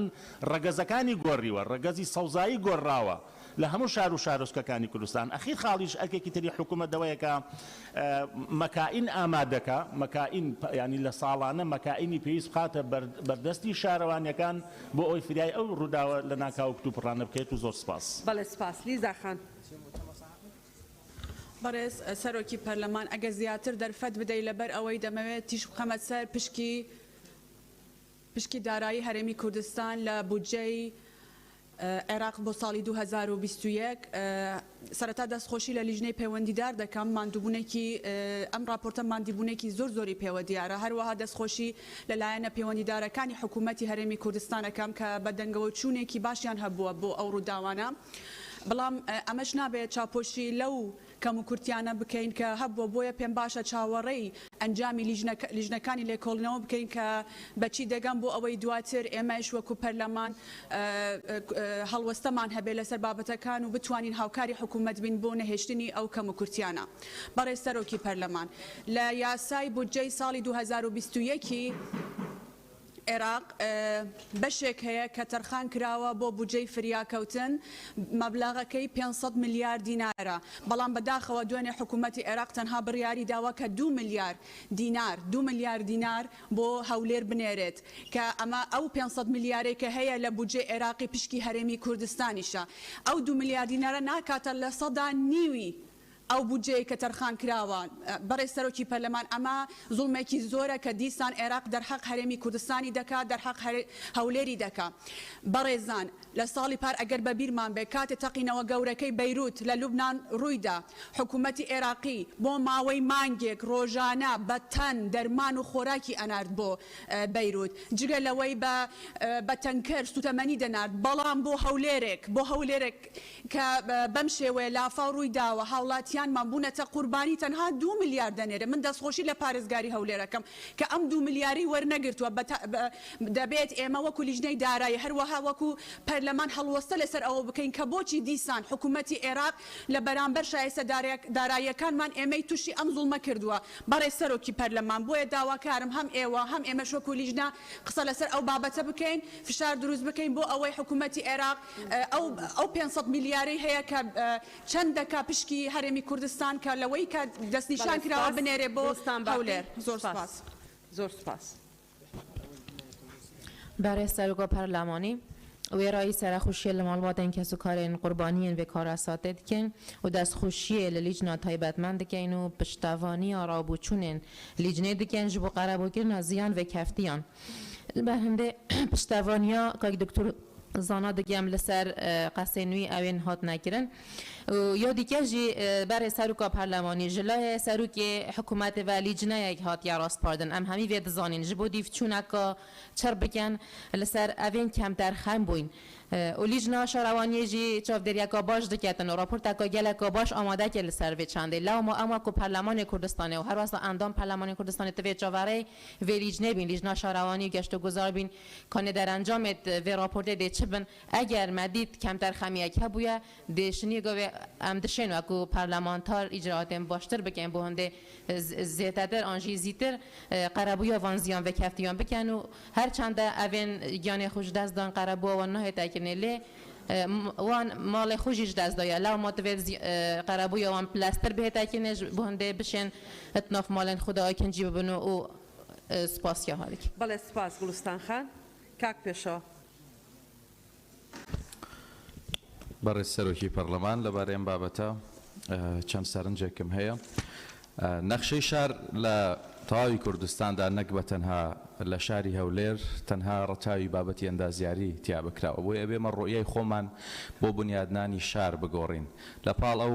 هۆکارانەی کە برادەران باسیە کرد ئەو دەست درێژیانەی کە کراونەتە سەر ئەو زەویانەی کە ڕێڕەوی ئاو بوون ئەمە هۆکارێکی سەرەکیە ئێمە دەبێت ڕۆیای خۆمان بۆ دیزاین بگۆڕین شار تەنها بە هەندەسە و بە دروستکردنی بینا بنیاد نانرێت و دەبێت لە پاڵ ئەمەدا ڕەچاوی بابەتی ژینگەی بکرێت لە کاتی بنیادنانی شارەکاندا دەبێت لەم بابەتەدا پێداچوونەوەیەکی باش بکەین دەبێت بزانین کە لە دوای ساڵی 2010 ژینگەی جیهان هەموو دنیا 2010 عەسرێکەوە پێش 2010 سەردەمێکی ترەوە گۆڕانکاری ژینگەی هەیە ئەوەی کە دێتە پێش زۆر جار پێشبینی کراو نییە ئەوەی کە ڕوئەدا دەبێت خۆتی بۆ ئامادە بکەیت بەڕێزان لە لیژنە داواتان لێ یەکەم لە ڕاستپاردەکانتان ئاماژە بەوە بکەن کە بۆ ڕوبەڕووبوونەوەی قەیرانەکان بۆ تەعامل لەگەڵ قەیران دەبێت دامەزراوەیەک هەبێ ئەم دامەزراوەیە بە تەنها بەرگری شارستانی بەس نییە چونکە بەرگری شارستانی ئەتوانێت لە کاتی ڕوودان تەعامل لەگەڵ بابەتەکان بکە بەڵام پێش ڕوودانە بێ بابەت دامەزراوەیەک هەبێ لێکۆڵەری تێدا بێ باحەسی تێدا بێ و خەڵکێکی تێدا بێ کە پێشبینی بکەن بۆی کە ئەو ڕووداوانەی دێنە پێشەوە چۆن تەعاملیان لەگەڵەکرێت کۆتا قسەمەوەیەکە بەڕێزان ئەندامانی پەرلەمان وە ئەوانەی کە لەم بابەتە قسەیان هەبووە خەڵک ماڵی وێران بووە منداڵی خەڵک تاوەکو ئێستا نەدۆزراوەتەوە تەرمەکەی گەنج تاوەکو ئێستا تەرمەکەی نەدۆزراوەتەوە نابێ ئەم بابەتە ئیسtismاری سیاسی تێدا بکرێ ئێمە دەبێ هەمومان پێکەوە پشتی یەکتر بین و هاوسۆز بین لەگەڵ یەکتر نابێ ئەوەندە بەرچاومان ڕەش بێت تا ڕادەی یعنی بڵێن حکوومەتی عراقی نابێ حەقی خەڵکی کوردستان بدات بەڕێز سەرۆکی پەرلەمانە ڕوونکردنەوەی کە لە بابەتی دەستوردار لەسەر حەقی خەڵکی کوردستان دەستت خۆش بێت و ڕوونکردنەوەیکی پێویست بوو حتا بۆ ئەندامی پەرلەمانی چونکە هەیە ئەندامی پەرلەمانیشە لەوە تێناگات بەڵێ سپاس تێدەگەین هەمومان تێ مامۆستا عومەر بەبێ مۆڵەت قسە مەکە بەڕێز بەڵێ بەڵێ بەڵێ بەڵێ کاکاوڕێ کاکاوڕێ فەر بەڕێزان کاک پێشەوە کاکاوڕێ قسە بەناوی خوای گەورە میرەبان یارمەتیمان دەبۆی شەڕەکە نەمێنێ فەرموو قسە بکە دەی کاکاوڕێ بەناوی خوای گەورە میرەبان بەڕێز سەرۆکی پەرلەمان بە حکمەوەی بابەتەکە پەیوەندی بە کەش و هەواوە یعنی بەڕاستی ئەمەی ئەم چەند ڕۆژەی پێشوو سەبارەت بە دروستبوونی لافاو ڕوویدا ئەمە تەنها لە وەرزی زستانە نییە ئەم بابەتەی کە لە هەولێر ڕۆدا بەداخەوە لە وەرزی هاوین و گەرماش دیسان کێشەی کەم ئاوی دروستە بوو لە هەولێر و خەڵکی سەرمایەدار و حزب سیاسیەکان و ڕێکخراوەکان داوایان لێکرا هاوکاری خەڵک بن بە تەنکەری ئاویان بۆ بهێنرێ ئەمە بۆ خۆی گرفتێکە کە دیسانەوە کە دێتە سەر ئەوەی لە وەرزی زستان ئەی ناکرێ حکوومەت پلانی نەبێ ئەی لەبەر ئەمە دەرئەنجامە ئەوەی کە ڕوویداوە ئەبێ هۆکارەکان دیاری بکرێەوە چارەسەری بۆ ببینرێتەوە ناکرێت بە دوو کات ژمێر بارانبارین ئەم هەموو زیانە بەر هاوڵاتیان بکەوێ خەڵکێکی زۆر ببێتە قوربانی ماڵی وێران ببێ سەرگەردان ببێ ینی وای لاتۆ خەڵک ئێستا لە ماڵەکانی خۆیانە لەو سنوورانی کە لافاوی بەرکەوتووە ئاسوودەگییان نییە ینی چاوەڕێن لەگەڵ بارانبارینە ئاگداریان بۆ لێ بدرێ ماڵەکانیان جێبهێڵن یعنی ئەمە بۆ خۆی بێپلانی حکوومەت دەرەخە ینی ناکری حکوومەت نتوانێ ئەو گرفتانە چارەسەر بکە لە کاتێکە یەکێک لە هۆکارەکان بە قەنەعەتی من بابەتی وەبەرهێنانە لە هەرێمی کوردستان بە تایبەتر لە هەولێری پایتەخت ینی بەداخەوە کۆمەڵێک وەبەرهێن هەرچی زەوی گرانبەها هەرچی زەوی کە ڕێڕەوی ئاو بووە بە شێوازێک لە شێوازەکان پڕ کراوەتەوە و پرۆژیان لەسەر دروست کردووە یعنی زۆر لە هەواڵان و پەرلەمانتارەکان باسییان کرد دەبێ ئەو وەبەرهێنانە سزا بدرێن و ئەو هەموو سەرمایی کە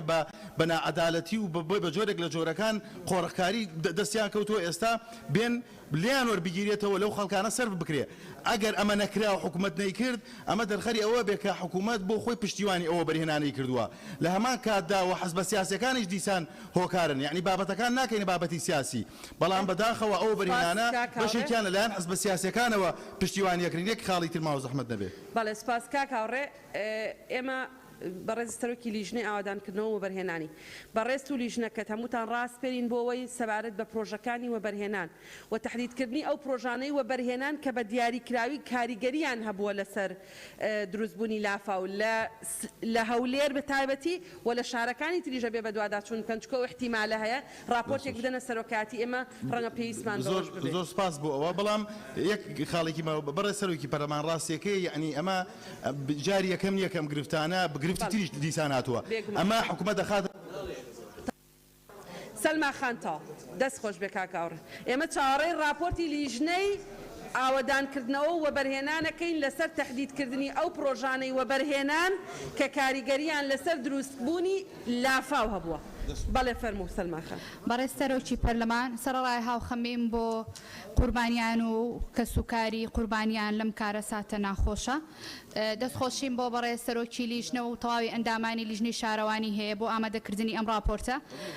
راپۆرتەکەیان لە ئاستێکی بەرز ئامادە کردووە ئەگەر تۆزێک وردی بکەینەوە لەسەرەوەی کە زۆر بەڕوونی باسیەوە کاکە حکومەتی خۆجێی هەولێر بەرپرسیارە لەم بابەتە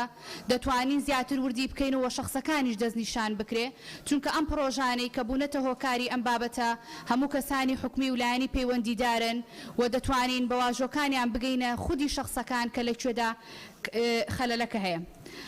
بەڕێزان دەمەوێت داوا بکەم کە خاڵێک لە ڕاستپاردەکان زیاد بکەن بۆ ڕێخستنی ئەو کۆمەکانەی کە دێت بۆ قوربانیانی ئەم لافاوە و ئەم کارەساتە چونکە ناکرێ بە ناوی ڕێکخراوی حیزبی و نزیک لە ڕێکخراوی حیزبەکانەوە بێن شەربەتێک و دوونان بدەنە ئەم خەڵکە و ببێتە هۆکاری ئەوەی کە شعوری خەڵک بریندار بکرێت لە ڕاستیدا سەرڕای ئەوەی کەم دەستخۆشیم بۆ ڕێکخراوەکانی کۆمەڵگەی مەدەنی هەیە کە هەمیشە دەستیان بەم حکوومەتەوەی بۆی بتوانن هاوکاریان بکەن من کاتێک لەم ڕووداوە دەستخۆشی لە بەڕێز سەرۆکی حکوومەت دەکەم کە حکوومەتی خۆجێی هەولێر بە کۆی گشتی ئەو لایەنانی کە پەیوەندیدارن ئیستیقالەیان پێ بکاوە دەریان بکا لە کارەکانیان و کاتێک دەستخۆشی لە حکوومەتی هەرێمی کوردستانەکەین کە بتوانێت بەرپرسیارەتی لە وەزیرە تایبەتمەندیەکانی ئەم بوارە و بە تایبەتی وەزیری شارەوانی وەربگرێتەوە زۆر سپاس. بەڵێ سپاس سەلما خان. کاک موسلیم بەناوی خوای گەورە میهرەبان بەرە سەرۆکی پەرلەمان سەرەتا سەرخۆشی و هاوخەمیم هەیە بۆ کەسوکار و خێزانەکانی قوربانیانی ئەم کارەسە دڵتەزێنەی کە لە شاری خۆشەویستی هەولێر ڕوویدا و دەستخۆشیم هەیە بۆ لێژنەی شارەوانی و لێژنەی ڕاستپێدراو کە بەڕاستی راپۆرتێکی زۆر باشیان ئامادە کردو هەم لە هۆکارەکانی ڕوودانی ئەم کارەساتە و هەم لە چارەسەرەکان کە دیاری کراون لە راپۆرتەکە و لە بەشی کۆتاییشە پشتیوانی بەڕاستی بەس زاگەیاندنی کەمتەرخەمانی ئەم ڕوودانی ئەم کارەساتە ئەەکەمەوە دیارە هۆکارەکان باس کران کە پێویستن کە بوونەتە هۆکاری ڕوودانی ئەم کارەساتە هەم لە نەبوونی مەجاری پێویست بۆ دەرچوونی ئاو ڕێڕە و هەم لە دروستکردنی پرۆژەکان کە لە بەردەم ئاوەڕۆ و ئەو کەندانەدا دروست کراون کە لە جارانە ئەگەر سەیری ماستەر پلانی نەخشەی شاری هەولێر بکەین ئەبین ئەمانە شوێنی دەرچوونی ئاو بوون لە ڕۆژهەڵاتی هەولێریش کە لە ماوەی ڕابردوو ڕوویدا هەم لە باکووری و ڕۆژهەڵاتیش لەو ناوچانەی کە لە هەینی ڕابردوو ئەم کارەساتە نەخوازراوی لێکەوتەوە من چەند ڕاستپاردەیەکم هەیە کە بۆ لێژنەی دیاریکراو کە بتوانن ئەم خاڵانە جێ بکەنەوە یەکەمیان دیاریکردنی سەقفێکی زەمەنی بۆ جێبەجێکردنی ئەو خاڵانەی کە لێرەدا لێژنەی ناوبراو دیاریکردنی هۆکارەکان و چارەسەرەکانی دیاری کردووە کە سەقفێکی زەمەنی بۆ چارەسەرکردنی ئەو بەڕاستی بۆ جێبەجێکردنی ئەو خاڵانە جێبەجێ بکرێەوە پشگیری قەرەبووی تەواوی خێزانەکان دەکەمەوە لێرەدا یەکشت ئاماژە پێدەکرا کە ئەو خێزانانەی کە سەر ئاژەڵی زۆریان لە دەستداوە ئەوە دیاری بکرێت کە قەرەبوو بکرێنەوە کە بەداخەوە کەسێکیان جیان لە دەستداتا ئێستا تەرمەکەی نەدۆزراوەتەوە و داواکەم بەڕاستی لەگەڵ وەزارەتی ڕاستپێدرا و لەسەر خەت بن بۆ جێبەجێکردنی ئەو چارەسەرانەی کە لێژنەی ڕاستپێدرا و دیاری کردوون و هیوادارم بەڕاستی ئیش بکرێ وەکو پەرلەمانی کوردستانە چاودێریکردن لەسەر جێبەجێکردنی ئەو خاڵانەی کە دیاریکراون. سپاس کاک مسلیم. سپاس کاک یاسین. کاک مسلیم. بەناوی خوای گەورە و میهرەبانم. دەستخۆشی لەو لژنەی دەکەم پرسە و سەرخۆشی لەو هاوڵاتیان دەکەم. بەڕاستی بەڕێز سەرۆکی پەرلەمان دزەکان بە شەو دێن دزی دەکەن بەڵام ئەوەی دزی لەو میلەتە دەکا بە ڕۆژ دزی دەکا و بە بەرچاوی مەژ بە لەگزز و بەنەوشە دێو دەچێ. یعنی ناکرێ منداڵانی هەژاران لە ناو لیتەی بمێنێنەوە و بزر بن بەڵام منداڵی سەرمایەدار و منداڵی ئەو بەرپرسانێک کە ئەو کارەساتیان کردووە تێگەیشتی بزر بن. یعنی ناکرێ ئەو منداڵانە لە ناو لیتەدا بمرن بەڵام منداڵەکانی بەرپرسەکان چێژ لە باران وەگرن. یعنی بەڕاستی ئەوە کارەساتە ئەو یعنی 30 ساڵ هەولێر پایتەختی کوردستانە هەولێر شوێنی بڕیاردانە هەولێر هەمومان سەرمان بەرزە بە هەولێر بەڵام بەرگەی دووسعاتی باران نەگرێ بۆیە پێویستە ئەو لژنە خاڵک زیادکە ئەوانەی کە لەو پرۆژانەیە دەستیان هەبووە مهندیسەکان مەساحەکان و بگرە ئەوانەی لە ئاستی باڵاش بوونە بدرێنە دادگا و وەک مامەستا هەورەمان گوتی دەستیان ببڕن لەبەرەوەی ناکرێ ئەو کارەساتە گەورە بکرێ هەر ئەوە بە یەک لژنەی یاسایی بڕوە زۆر ماشدرا لژنە هیچ نەکرا دیسانەکە دەستخۆش لێو ئەندام پەرلەمانە بە ڕێزانە دەکەم کە ئەوە دیفاع لە هەولێر دەکەن خۆ دوێنێ بوو لە دۆڵی بارەکاتی و بناری قەندیلیش لافا هەستا و هیچتانیش باستان نەکرد و کەش قەرەبوو نەکرایەوە و دوو کەسی جانی خۆی لەدەستدا. یعنی بۆیە بە ئەمە چیتر فرمێشتی تیمساحی نەڕێژین وەرم بە هەمومان دەستە ناو دەستی یەک نین و یاسا سەروەر بێت و ئەوانەی دز و گەندەڵن لەم وڵاتە یان ئەوەتە شاب لە دەریان بکەین یان دەستیان ببڕین وەک مامەستا هەورەمان گوتی. یعنی بەڕاستی بەسە فرمێشتی تیمساحی بەڕێز سەرۆکی پەرلەمان ئێمە بەس یەدەکی غازی دێم وڵاتی لە هەموو جیان لە یەدەکی غازی ئاشنا خان فەرموو ئاشنا خان فەرموو ئاشنا خان. سەرۆکی پەرلەمان سەرەتا بەداخەوە بۆ کارەساتی کە لە هەولێر ڕوویا هاوبەشی خەمیانین دەستخۆشی بۆ لیژنە راپۆرتێکی باشیان ئامادە کردووە ئەمەوێ پشتگیری پێشنیارەکەی شیرین ئەمیر بکەم شیرین خان کە وتی بە شەهید ئەژمار بکرێن ئەو هاوڵاتیانی کە بەداخەوە خنکاون. بەڕێزان بە تەنها بەرزکردنەوەی باڵەخانەی هەوربڕ و لوت لە هەور ئەمە بەمانای پێشکەوتنی شارەکان نایە لە بەرامبەرە سیستمی ئاوەڕۆ زێراب پشتگوێخستنی گەڕەکە هەژار نشینەکان لەسەر حسابی ئەمان بێ ناکرێ هاوڵاتیانی هەرێمی کوردستان لە وەرزی گەرمایە بخنکێن لە تینووە لە زستانیشا لەگەڵ بارانێک باری هەم دیسان بخنکێن بەهۆی لافاوەوە بە چ لۆژیکێک و منطقێک بارینی نزیکەی 7 ملیۆن متر سێجا باران لە ڕووبەری 115 کیلۆمەتر چوارگۆشەیە ئەبێت هۆی خنکانی 12 هاوڵاتی زیانی 2500 ماڵ زیاتر لە 848 سەیارە و زیاتر لە 21 میلیارد دینار ئمە داوامان کردو بە ڕێزانە لە حکومەت بێن وەڵامی ئەم پرسیارانەمان بنەوە ڕێمە منطقی تایە ینی بۆچی لەگەڵ بارینی بارانێکە یەکسەر کارەساتی ئاوا ئەخورقێ بۆیە پێشنیارێکم هەیە بۆ لیژنەی تایبەتمەند بەڕێزان قسەشم لەگەڵ سەرۆکی لیژنە کرد چەند شوێنێکی دیکە هەیە ئێمە ناتوانین لی ئێستا ناویان بهێنین لێرەوە چونکە نەچوین و بە دوواداچوون نەکرا و لیژنەی بێت تایبەتمەند نەچوونە گینال ئێستا ناومان ئەهێنان کە ئەگەری ڕوودانی کارەساتی لەم شێوەی لێ چاوەڕوان ئەکرێ بۆیە پێویستە بەر لەوەی کە کارەساتەکە ڕووبدات لیژنەی تایبەتمەند بچن لێکۆڵینەوە بکەن بۆ ئەوەی ڕووداوی هاوشێوە ڕوونەیات و دەستان خۆش سپاس سەوسن خان سپاس ئاشنا خان برای سەرۆکی پارلەمان منیش وێڕای سەرخۆشی لە کەسوکاری قوربانیانی ئەو کارە ساتە سروشتیە ڕاستیدا دەستخۆشی لە لیژنەی تایبەتمەند دەکەم بۆ ئامادەکردنی ئەو راپۆرتە لە ڕاستیدا سەرڕایەوەی کە حکوومەتی فدرالی عێراق موچە و قوتی خەڵکی هەرێمی کوردستان بە کاملی نانێرێت تەنانەت بۆ کارە ساتە سروشتیەکانیش بە هەمان شێوە غەدر لە هاوڵاتیانی هەرێمی کوردستان دەکا هەرچەند هەمومان دەزانین کە قەبارەی ئەو کارە ساتە چەند گەورە بوو بەڵام بە بەڕێکی زۆر کەم هاوکاری تەرخان کراوە بۆ هاوڵاتیانی هەرێمی کوردستان بۆیە من پێشنیار دەکەم کە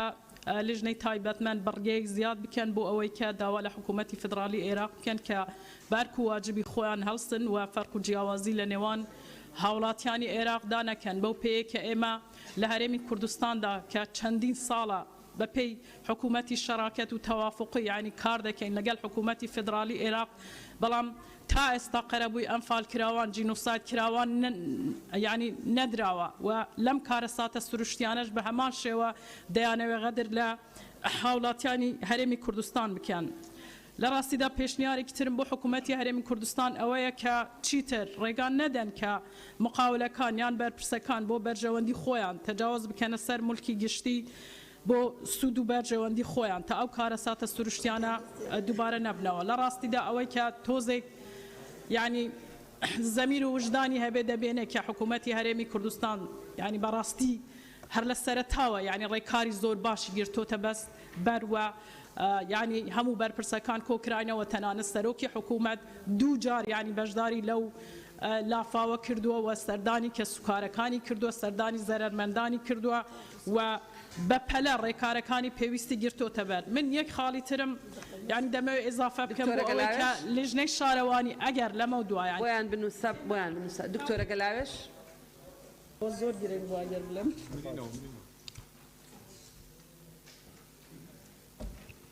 بەڕێز سەرۆکی پەرلەمان پرسە و هاوخەمی خۆمان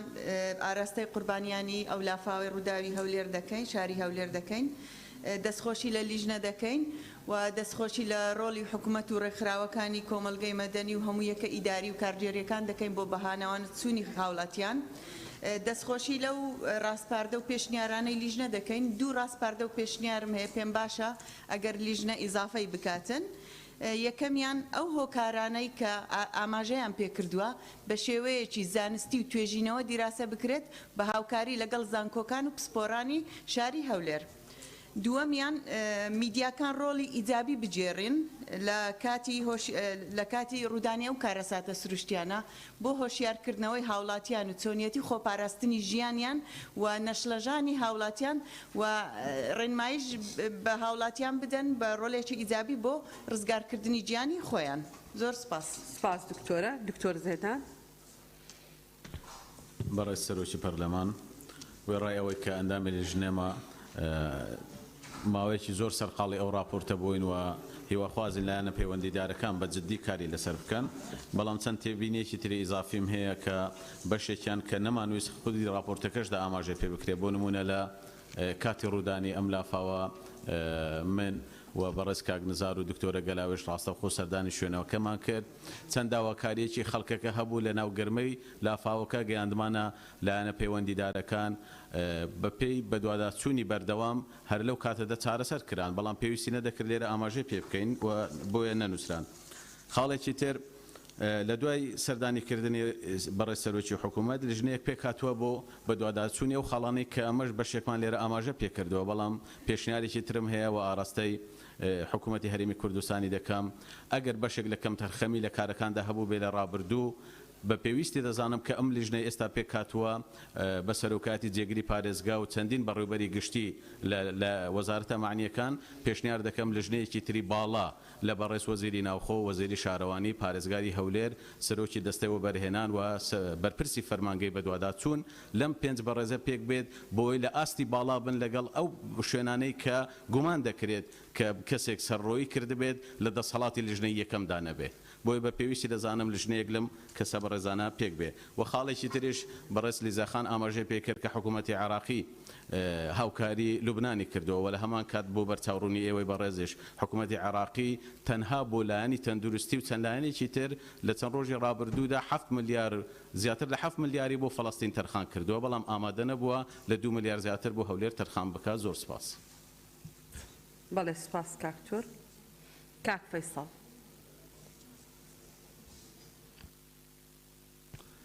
بەڕێز سەرۆکی پەرلەمان وەڵام من پشتیوانی لە لیژنەکەی شارەوانی دەکەم حقیقەت راپۆرتەکەیان خاڵ بە خاڵ شی کردەوە هەم خۆشم لەگەر سەرۆکی شارەوانی و ڕۆژاخان سەردانی منتیقەی دارەت و قوشتەپەمان کردێ و لێکۆڵینەوەکی جوانیشمان بەدەستکەوتبوو دایتمە سەرۆکی شارەوانی سوپاس. سەرۆکی لیژنەی شارەوانی. سەرۆکی لیژنەی شارەوانی. بەڵێ زۆر سپاس. بەدرێخان. بەناوی خۆی بەخشندەی میرەبان بەڕێز سەرۆکی پەرلەمان منیش هەمان تێبینی هاوڕێیانم هەیە لەسەر ئامادەنەبوونی وەزیری شارەوانی بەداخەوەیمە بۆیە یاداش دەدەینەوە چەند جار دووبارە بێتەوە کە یاداشتەکانمان بەداخەوە جێ خۆی ناگرێ و حکومەت لێرە ئامادە نابێ و هاوخەمی خۆم دەرەبڕم سەبارەت بە و خەسارەی گیانیە بەڕاستی هیچ ئازارێک نادگات بە لە دەستدانی کەس ئازیزەکان بەڕای من قەرەبووی مادیش ناتوانێت و ئازارەکەم بکاتەوە بەڵام هاوڕای هەموو ئەو هاوڕێیانم پێویستە لیژنەی تایبەتمەند جەخت لەسەر ئەو خاڵە بکاتەوە کە ئەوانەی کە بەڕاستی زەرەری گیانین ئەو هاوڵاتیانە بە شەهیدی هاوڵاتی ئەژمار بکرێن ئەوە بەڕاستی کەمترین قەرەبووە بۆ لە دەستدانی کەس ئازیزەکان. هەمان لە کارەساتی قوربانی سەختی وەرزی تێدەگەین بەڕێز سەرۆکی پەرلەمان بەڵام ئەوەی کە ڕۆژی هێنی ڕابردوو لە شاری هەولێر ڕوویدا ئەگەر بەڕوونی بڵێن بەڕاستی دەستکاریکردن و گۆڕینی ڕێڕەوی ئاو ئەوە هۆکار بوو بۆ ڕوودانیم کارەساتە لە پێناو دروستکردنی سیتی و هەندێک لە شەقامەکان و گەورەکردنی شار بۆ ئەم کارەساتی لەکەوتەوە بۆ ئێمە جەخت دەکەین کە پەرلەمان کە دەستخۆشی لە لیژناکەم زۆر ڕاستپاردەکانیان گرنگ بوو و ئومێد دەکەین ئەو ڕاستپاردە تۆسیاتانە بگەن بە شوێنی پەیوەندیدار کە حکومەتە و لایەنی جێبەجێکارە بە زووترین کات جێگەی خۆی بگرێت تۆسیاتانە بەڕاستی راپۆرتەکەی تێر و تەسە لەوە پشتیوانی لە یەکەم لە راپۆرتەکە مەفروزە پەرلەمان بە ڕاستپاردە داوای سەر لە نوێ ماستەرپلانی پایتەخت بکات بۆ چۆنەڵی دووبارە نەبوونەوەی کارەساتە دەستان خۆش بە زۆر سپاس. بەڵێ سپاس. کاک جەلال. جەلال محەممەدەمی. بەناوی خوای گەورە سەرەتا سەری ڕێز و نەوازش بۆ کەسوکاری بۆ قوربانیانی کارەساتە سروشتێکەوە داوای سەبووری بۆ کەسوکاریانەکەین و هەروەها دەستخۆشیمان لە لیژنەی تایبەتمەند هەیە بۆ ئامادەکردنی راپۆرتەکەیان وێ ڕای پشتیوانیمان بۆ ئەو ئەندام پەرلەمانە بە ڕێزانەی کە داوای بە سزاگەیاندنی بەشێک لەو وەبەرهێنانەیان کرد کە بەڕاستی هۆکارن بۆ ئەمە و هەروەها دەستخۆشیمان بۆ ئەو کەسانەی کە یارمەتی دەربوونە بۆ ئەوەی کە بەشێک لە خەم و معاناتی ئەو کارەساتە کەم بکەنەوە من دەمەوێت خاڵک بۆ ڕاستپاردەکەی لیژنە بەڕێزەکە ئیزافە بکەم ئەویش ئەوەی ئێمە دەزانین تەنها ئەگەر ساڵی 2021 بە نمونە وەربگرین بە سەدان کۆمپانیای نەوتی و هەروەها بە سەدان بەناوە بەرهێن کە بەداخەوە هەڵتۆقیون و شەریکی بەرپرسەکانن لە بەهەدەردانی سەروەت و سامانی ئەم وڵاتە ناچار بکرێن بەشێک لە ڕبعی تەنها ساڵی 2021یان بدرێت بۆ قەرەبووی ئەم کارە ساتە کە بەڕاستی ئەوان لەسەر ئەم خاکە پیرۆزە سوودمەند بوونە ناکرێت کە بەشێ لە خاکە پیرۆزەکەمان تەعزێبارە بێ ئەوان وەکو بەرزەکی بانان بۆی دەربچن و نەتوانن بۆیە پێشنیارەکەم ئەو خاڵە تەزبیت بکەن و هەروەها لە بەشێکی تر لە ڕاستپاردەکەتان دەستخۆشی تەواو لە هەموو ئەو سەرمایەدارە ڕەسانانە بکەن کە لەم کارە ساتە سروشتیە یارمەتی دەربوونە و ناویان بهێنرێت لەوانە بەڕێز کاک فاروقی مەلا مستەفا کە مەبلەغێکی زۆری دابین کردووە بەدەیان سەرمایەداری تر و تەنانەت من پێشنیارەکەم ناوی بەڕێز کاک فاروقی مەلا مستەفا لە لیژنەی شارەوانی هەڵبواسرێ کە ڕۆحێتی تەبایی و برایەتی و کەسێتی لە نێوان شارەکان زیاد کردەوە بۆی سەرمایەدارەکانی تریش چاوی لێ بکەن بەو ڕۆحێتە یارمەتی بدەن بۆ خەڵکی لە قەومانی شار. سوپاس. بەڵێ کاک جەلال سوپاس. هەڵەس خان بەڕێزان بەڵێ ناو خودی مازن و دلوان برای سروکا پرلمانی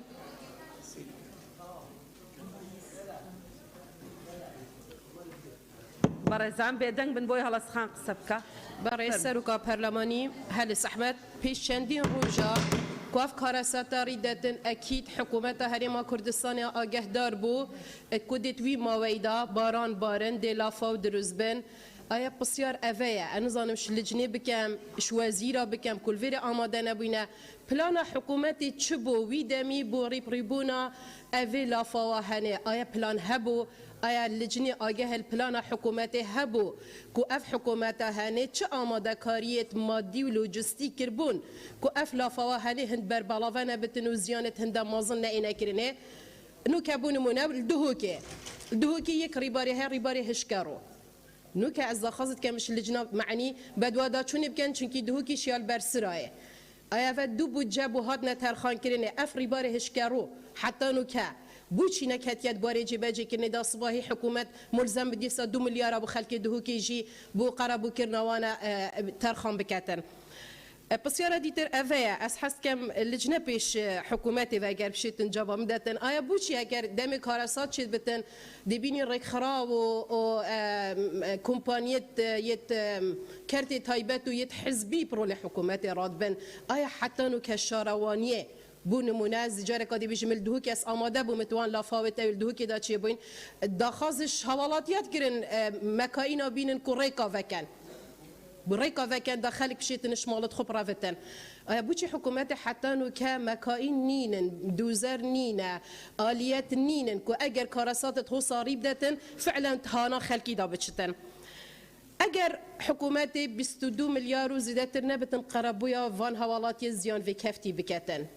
كيدي قربويا وان كتن يعني بسيار أفاء كونو كجي حواندني جوان نينا يتمينا بهيفيا ريك خراون خير خازيبه آخر بسيار بود اساس روكات يا برلماني برس ما ياداش اكا پیشکش کریب امضا 32 پرلمانتارا ما دا خاص کری سر همان بابت لاینت پیوندیدار آماده بن سی لاین جمعی دست نشان کرین آیا اف راپورتاها اف کمبونا افریقیا هاتیا ترخان کرن بدیلی ویا یان او دی ای تکرین دام هندک بابت دیتر الویرب آز ئێمە هەر دوێنێ دوێنێ پێمان گەیشتووە هەر دوێنێ هامشمان کردووە کە بچێ بۆ ئەنجومەنی وەزیران و ئەو دوو بابەتی جیاوازە نا بەدیل نییە ئەگەر نردوومانە بۆ ئەوەی ئەو وەزیرە بەڕێزانی داواتان کردووە ئامادە بن لە حاڵەتی ئامادەبوونی ئەوان دەتوانین دانیشتێکی تریش بکەین بەڵێ مامۆستا عوسمان فەرموون جەنابتان بە ناوی خوای بەخشندەی میهرەبان بەڕێز سەرۆکی پەرلەمان عوسمان کانی کوردەیی من نامەوێ بەڕاستی کاتەکەم بە دەستخۆشی بکوژم لەبەر ئەوەی لێژنەی تایبەتمەند لەگەڵ ئەو راپۆرتە سڕوپڕێک ئامادەیان کردووە بەڵام هەستان بەکاری خۆیان هەموو پەرلەمانتارانیش ئەرچ سەرشانمانە کە خزمەتی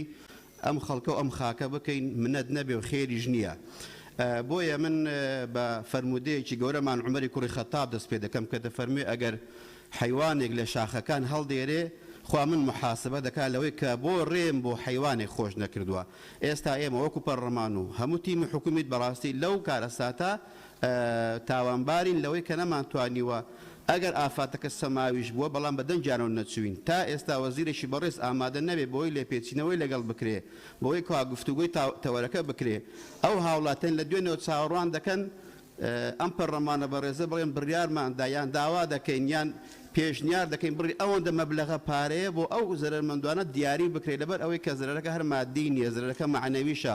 باوەڕ بکەن زۆر لە منداڵەکان بانکمان دەکەن بۆی کەەوە ڕوقیەک شەغیان بۆ بخوێن دوعایا چامەکەی هەموو تۆقین و زیران لێوەستاوە یعنی هەزرەکە مادی نییە بەڕێزان پێویستە بەڕاستی ئێمە بە گیانێکی فیداییانە بچینەوە ناو بابەتەکەەوە هەر بۆ نەبێ قسان بکەین و دوایە بچینە بەر شاشی کامیری دەرەوە وڵا ئەوهام گوت و ئەوها دەڵێم و بۆ خۆ عرزکردنێ بەڕاستی لەوە دەرچووە بۆیە من دەستخۆشی بنەکرد ئەگەرنا بە کەم سەیری کردەوە و ئیشی چالاکی هیچ کەسێک ناکەم دەستان خۆش بێ و سوپاسان دەکەم. سپاس.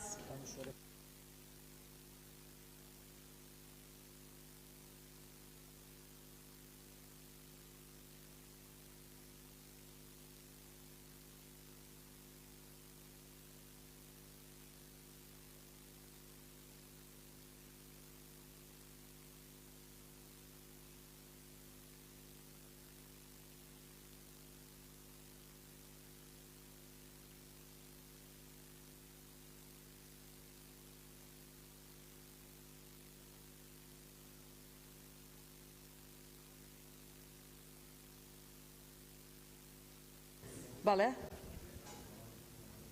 لیژنەی شارەوانی یەک کەستان قسە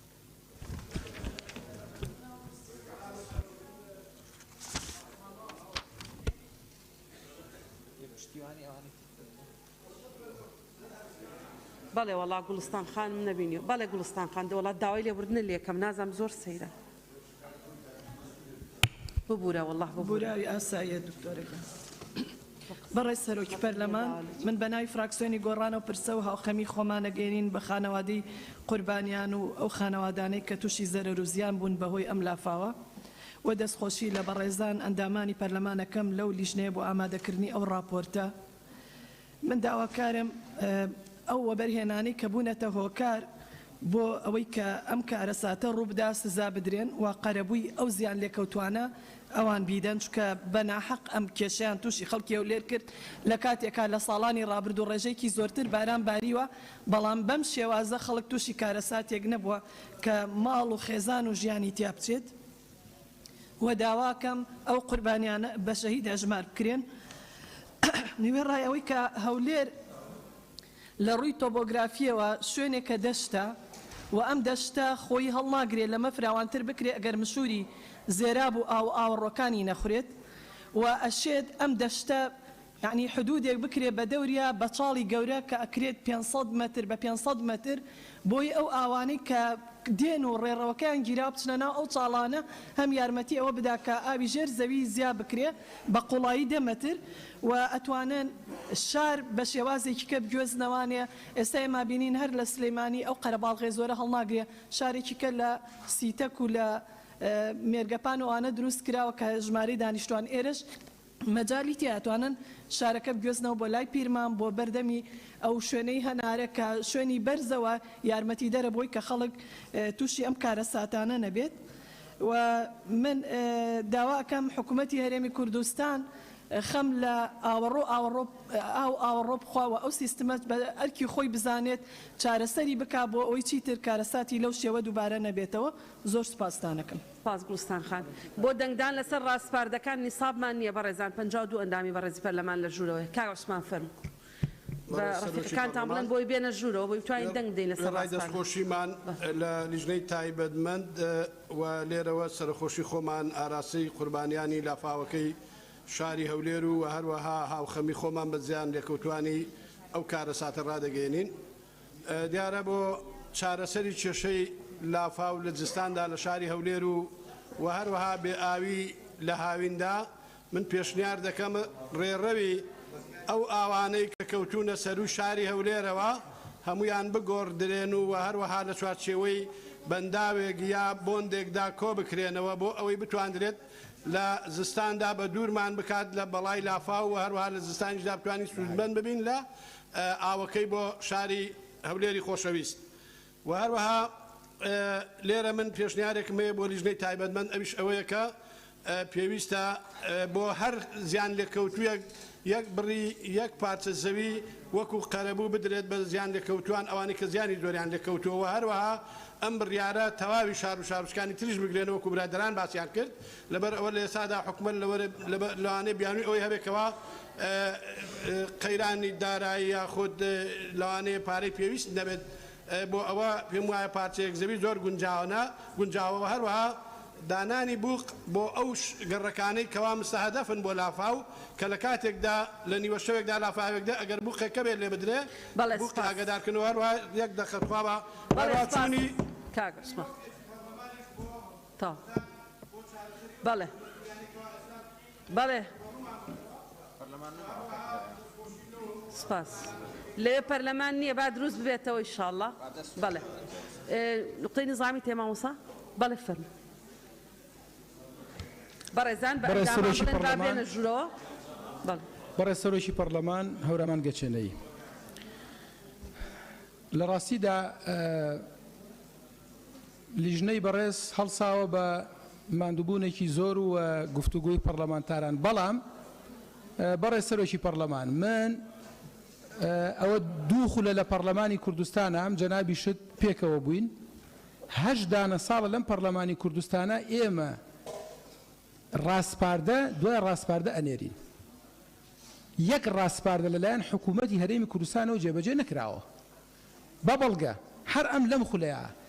ڕاستپاردەمان لەسەر مەساتی هەڵەبجە و شاری هەڵەبجانار هیچیان جێبەجێ نەکرد نظامینە پەیوەندی بەم کۆبوونەوە شۆنیە پەیوەندی بەم کۆبوونەوە هەیە ڕاستپاردە مەنێرن ڕاستپاردە هیچ سودێکی نییە تۆزی بەسەرەوە نیشە و جێبەجێ ناکرێت پەیڕەی ناوخۆوە ئەڵێ بەڵێ زۆر سپاس مامۆستا ئێمە دەسەڵاتی پەیڕەی ناوخۆ جێبەجێیەکەین فەرموو کاکمان فەرموون بەڕێ سەرۆکی پەرلەمان زۆر سپاس بۆ ئەندامانی بەڕێزی پەرلەمان کە بەشداریان کرد لە گفتوگۆکردن بۆ دەوڵەمەندکردنی راپۆرتەکەمان ئێمە لەگەڵ خوشک و براکانمان لە لیژنەی شارەوانی دوای چەندین کۆبوونەوە و دراسەی مەیدانی و بە دوواداچوون و ڕاوێژکردن ئەم راپۆرتەمان بەو پەڕی هەستکردن بە مەسئولیەتەوە بۆ دەستنیشانکردنی تەواوی کەم و کوڕیەکان و چاوپۆشی نەکردن لە هیچ بابەتێکەوە ئامادە کردووە و بە دیاریکراوی پەنجەمان خستۆتە سەر لایەنی کەمتەرخەم لە حکوومەتی خۆجێیی بۆ حکوومەتی خۆجێیی چونکە کاتێک کە دەستەی وەبەرهێنان مۆڵەتی پرۆژەیەکەدا سەرۆکایەتی شارەوانی بڕیاری تەخسیسکردنی زەوی و شوێنی دیاریکردنی زەوی ئەدا بۆیە بە پرسیارەتەکەمان لە دام و دەستگاکانی حکوومەت جێڕاوەتەوە بۆ حکوومەتی خۆجێیی کە بەڕێوەبرایەتی گشتی وەبەرهێنان سەرۆکایەتی شارەوانیەکان لە شار و شارۆچکەکان ئەگرێتەوە سەبارەت بە وەڵامێکی دیاریکراوی هەلەسخان بۆ سەرۆکایەتی شارەوانیەکان ئامێر و کەلوپەلی پێویستیان نییە بەڵێ بەپێی بەدواداچوونی ئێمە سەرۆکایەتی شارەوانیەکان لە تەواوی شار و شارۆچکەکان ئالیاتی پێویستیان نییە پێشووتر وەزارەتی شارەوانی گرێبەستی کۆکردنەوەی خۆڵ و خاشاچی لەگەڵ کۆمپانیەکان جێبەجێ بەستووە بە پێی ناوەرۆکی گرێبەستەکە لە 15 ئەم ساڵی داهاتوو کۆتایی دێ تەواوی ئالیاتی کۆمپانیەکان ئەبێ بگوازرێتەوە بۆ مڵکی گشتی و بۆ سەرۆکایەتی شارەوانیەکان ئێمە دوای ئەوەی ئەم راپۆرتەمان پێشکەش کردووە لە ڕێگای بەڕێ سەرۆکایەتی پەرلەمان ئاراستەی حکوومەت ئەکرێ ئێمە بەوردی لە لیژنەی شارەوانی لەگەڵ خوشک و براکانمان بەوردی بە دوواداچوون بۆ جێبەجێکردنەکەین هاوزەمان لەگەڵ ئەوە هەردوێنێ لیژنەیەکمان پێکهێن چەند لیژنەیەکمان پێکهێناوە بۆ سەردانی مەیدانی بۆ سنووری پارێزگای سلێمانی سنووری پارێزگای هەڵەبجە و سنووری پارێزگای دهۆک و ئیدارە سەربەخۆکان بۆ بە دوواداچوون بۆ پرسی خزمەتگوزاری و کێشەکانی ئاو ئاوەڕۆ لەسەر جەم شار و شارۆچکەکان بۆیە لە ڕۆژانی داهاتووشدا لیژنەی شارەوانی و لیژنە تایبەتمەندەکانمان کە پێکهێناون ئەکید سەردانی مەیدانی بۆ تەواوی شار و شارۆچکەکانەکەین و وێڕای ئەوەی کە جەخت لە قەرەبووکردنەوەی هاوڵاتیانەکەین درود ئەنێرین بۆ ڕۆحی قوربانیەکان و پشتیوانی لەو ڕئیانەکەین کە قوربانیەکان بە شەهید تۆمار بکرێن و ئومێدەخوازین کە وڵاتەکەمان و نیشتیمانەکەمان خوابی پارێزێ و کارەساتی هاوشێوەی ئەوە دووبارە نەبێتەوە سوپاس بەڵێ ڕاستپاردەکانی لیژنە لەگەڵ ئەو ڕاستپاردانەی کە بەڕێزان ئەندامانی پەرلەمان پێشکەشیان کردن و ئەبێتە هۆی دەوڵەمەندکردنی ڕاستپاردەکانی لیژنە ئەیخەینە دەنگدان هەر بە ڕێزێک لەگەڵێتی با بفەرمێن دەست بەرزکاتەوە. بەڵێ بە کۆی دەنگ پەسەند کرا. زۆر زۆر سپاس بۆ لیژنەی شارەوانی ماندوو نەبن، سپاس بۆ ئەندامانی پەرلەمان کە ڕۆڵیان هەبوو لە دەوڵەمەندکردنی راپۆرتەکە. سپاس. سەرچاو سەرچاو. دەست بە جێبەجێکردنی بڕگەی دووەمی بەرنامەی کارەکەین کە بریتیە لە خوێندنەوەی دووەم بۆ پرۆژە یاسانەی خوارەوە بەپێی حکمی مادەکانی 87 و 88 لە پەیڕەوی ناوخۆی پەرلەمانی کوردستان. ئێمە پێمان باشە ئەو دوو خاڵە ئاڵوگۆڕ بە شوێنەکانیان بکرێ هەر بە ڕێزێک لەگەڵ ئەو ئاڵوگۆڕێ با بفەرمێ دەست بەرزکاتەوە. بەڵێ زۆر سپاس پەسەند کرا. سەرۆکایەتی لیژنەی کارەبا وزە لەگەڵ سەرۆکایەتی لیژنەی یاسایی فەرموون.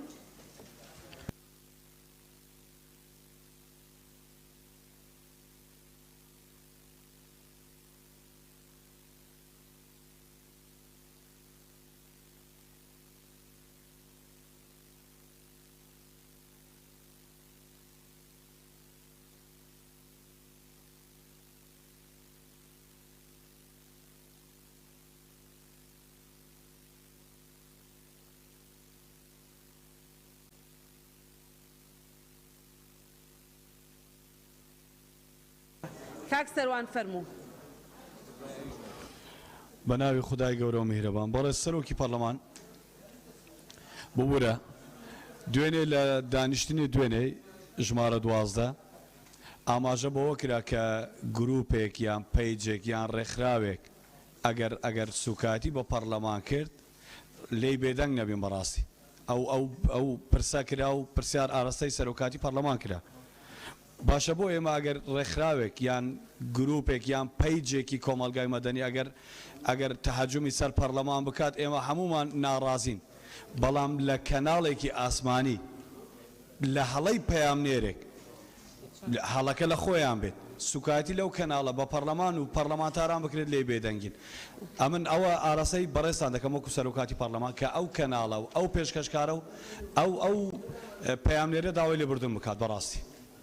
نازانم باسی چێکی لە ڕاستی ئاراستەمانی بکەیتەوە. کاک سیپان دەستە بەرز کرد بۆ نوقتە نیزامی. بۆ نوقتە نیزامی بەڵێ فەرموو. بەڕێز سەرۆکا پەرلەمانی پیاداشتێکە فەرمیک و ئاراستەی جەنابەوە کردە.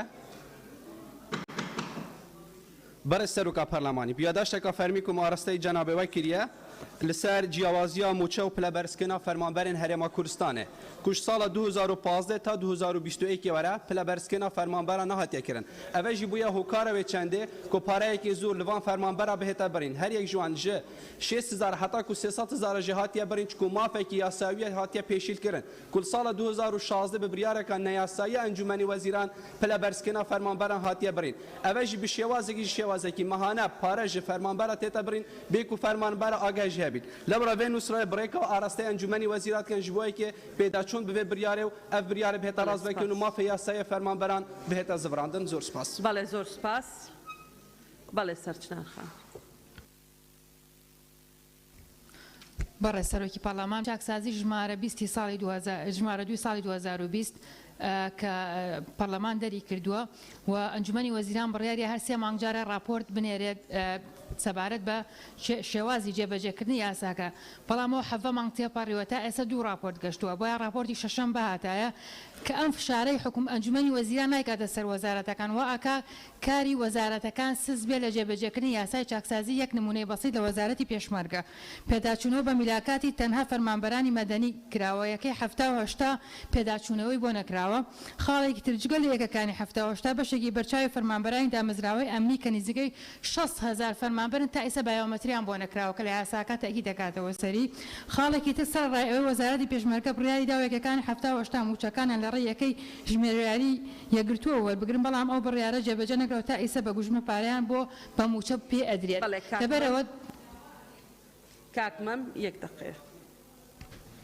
یک دقیقه. بنابه خدای مزون و دلوان برای سروکا پارلمانی گوری و پسیارو به دو چونت گمه کردیم براستیجی دهوک قیرانه که مازن چوب و شانه داره و بردامی و راوشی و قیرانه رنگ ودانه که جلک و خراب سر آست روشنبیری و معرفی پارزیا و دوکی و برابا بینی که دادید کتنش برنده گازیام ابو انجمن وزیران و وزارت روشنبیری که بزیترین دم بین سرخط و پشگیری نویسر و روشنبیر و خندوان پارزیا و دوکی بگن وی بابتی چاره سر بکن هر واسه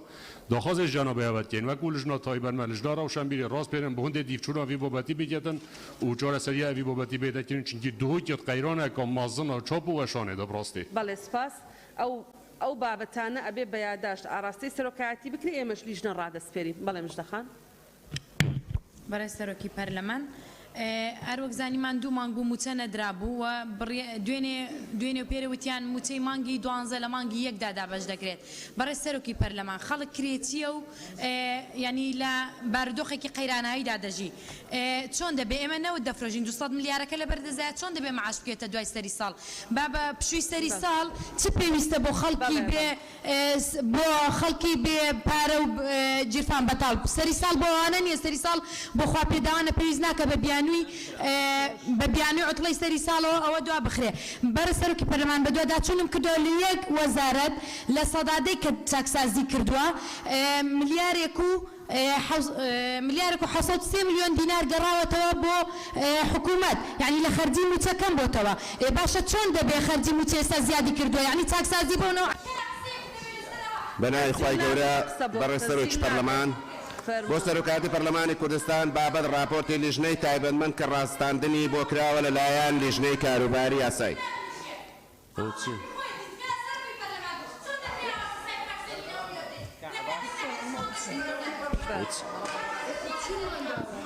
لیژنەی کاروباری یاسایی ڕۆژی سێشەممە ڕێکەوتی 21/12/2021 کاتژمێری 1 کۆبنەوەی خۆی ئەنجامدا بە مەبەستی پێداچوونەوە و داڕشتنی یاسایی دڵنیابوون لە دژنەبوونی دقەکان لەگەڵ دەستور و یاسا کاتپێکراوەکان بە پێی حکومەکانی مادەی 85 بڕگەکانی یەکەم و سێیەم لە پەیڕەی ناوخۆ پەرلەمان تایبەت بە راپۆرتی لیژنەی وزە و سامانە سروشتیەکان و پیشەسازی و بازرگانی بۆ خوێندنەوەی دووەم و سەبارەت بە پرۆژە یاساکانی هەمواری یەکەمی یاسای وەزارەتی کارەبا لە هەرێمی کوردستان داش عێراق ژمارە 6 ساڵی 2021 لیژنەی یاسایی ئەم داڕشتنەوەی خوارەوە پێپەسەندە پرۆژە یاسای هەمواری یەکەمی یاسای وەزارەتی کارەبا لە هەرێمی کوردستان داش عێراق ژمارە 6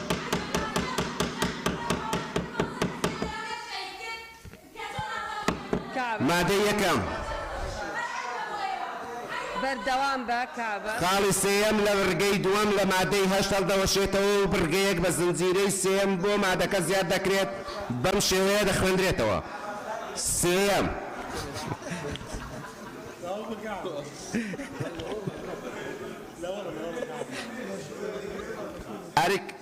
ئەرک و وەزیفەی پێکاتەکانی وەزارەت بە پەیڕێک ڕێک دەخرێت کە لایەن ئەنجومەنی وەزیرانەوە دەردەچێت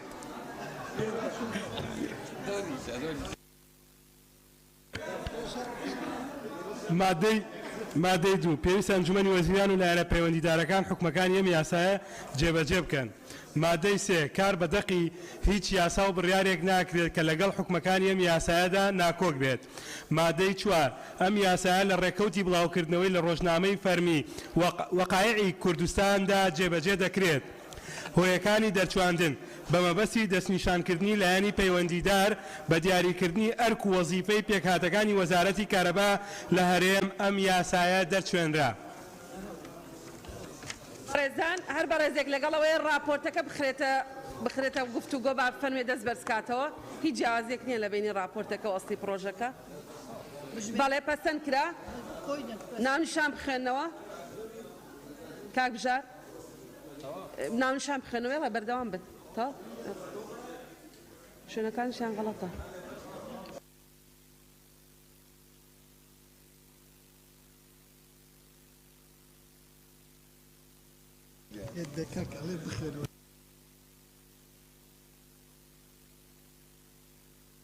سەبارەت بە ناونیشان پرۆژە یاسای هەمواری یەکەمی یاسای وەزارەتی کارەبا لە هەرێمی کوردستان داش عێراق ژمارە 6 ساڵی 2021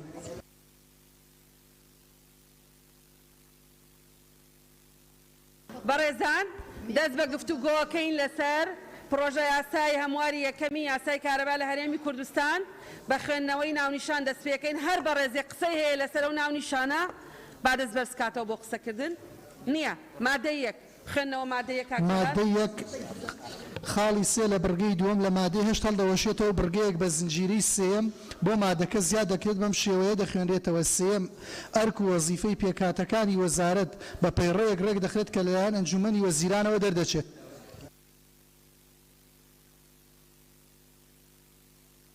هەیە لەسەر ئەو مادەیە بەڵێ بەڕێ سەرۆکی پەرلەمان من ڕاستە لە لیژنەکەم بەڵام نەواژۆم کردوونە لەگەڵیشی بووم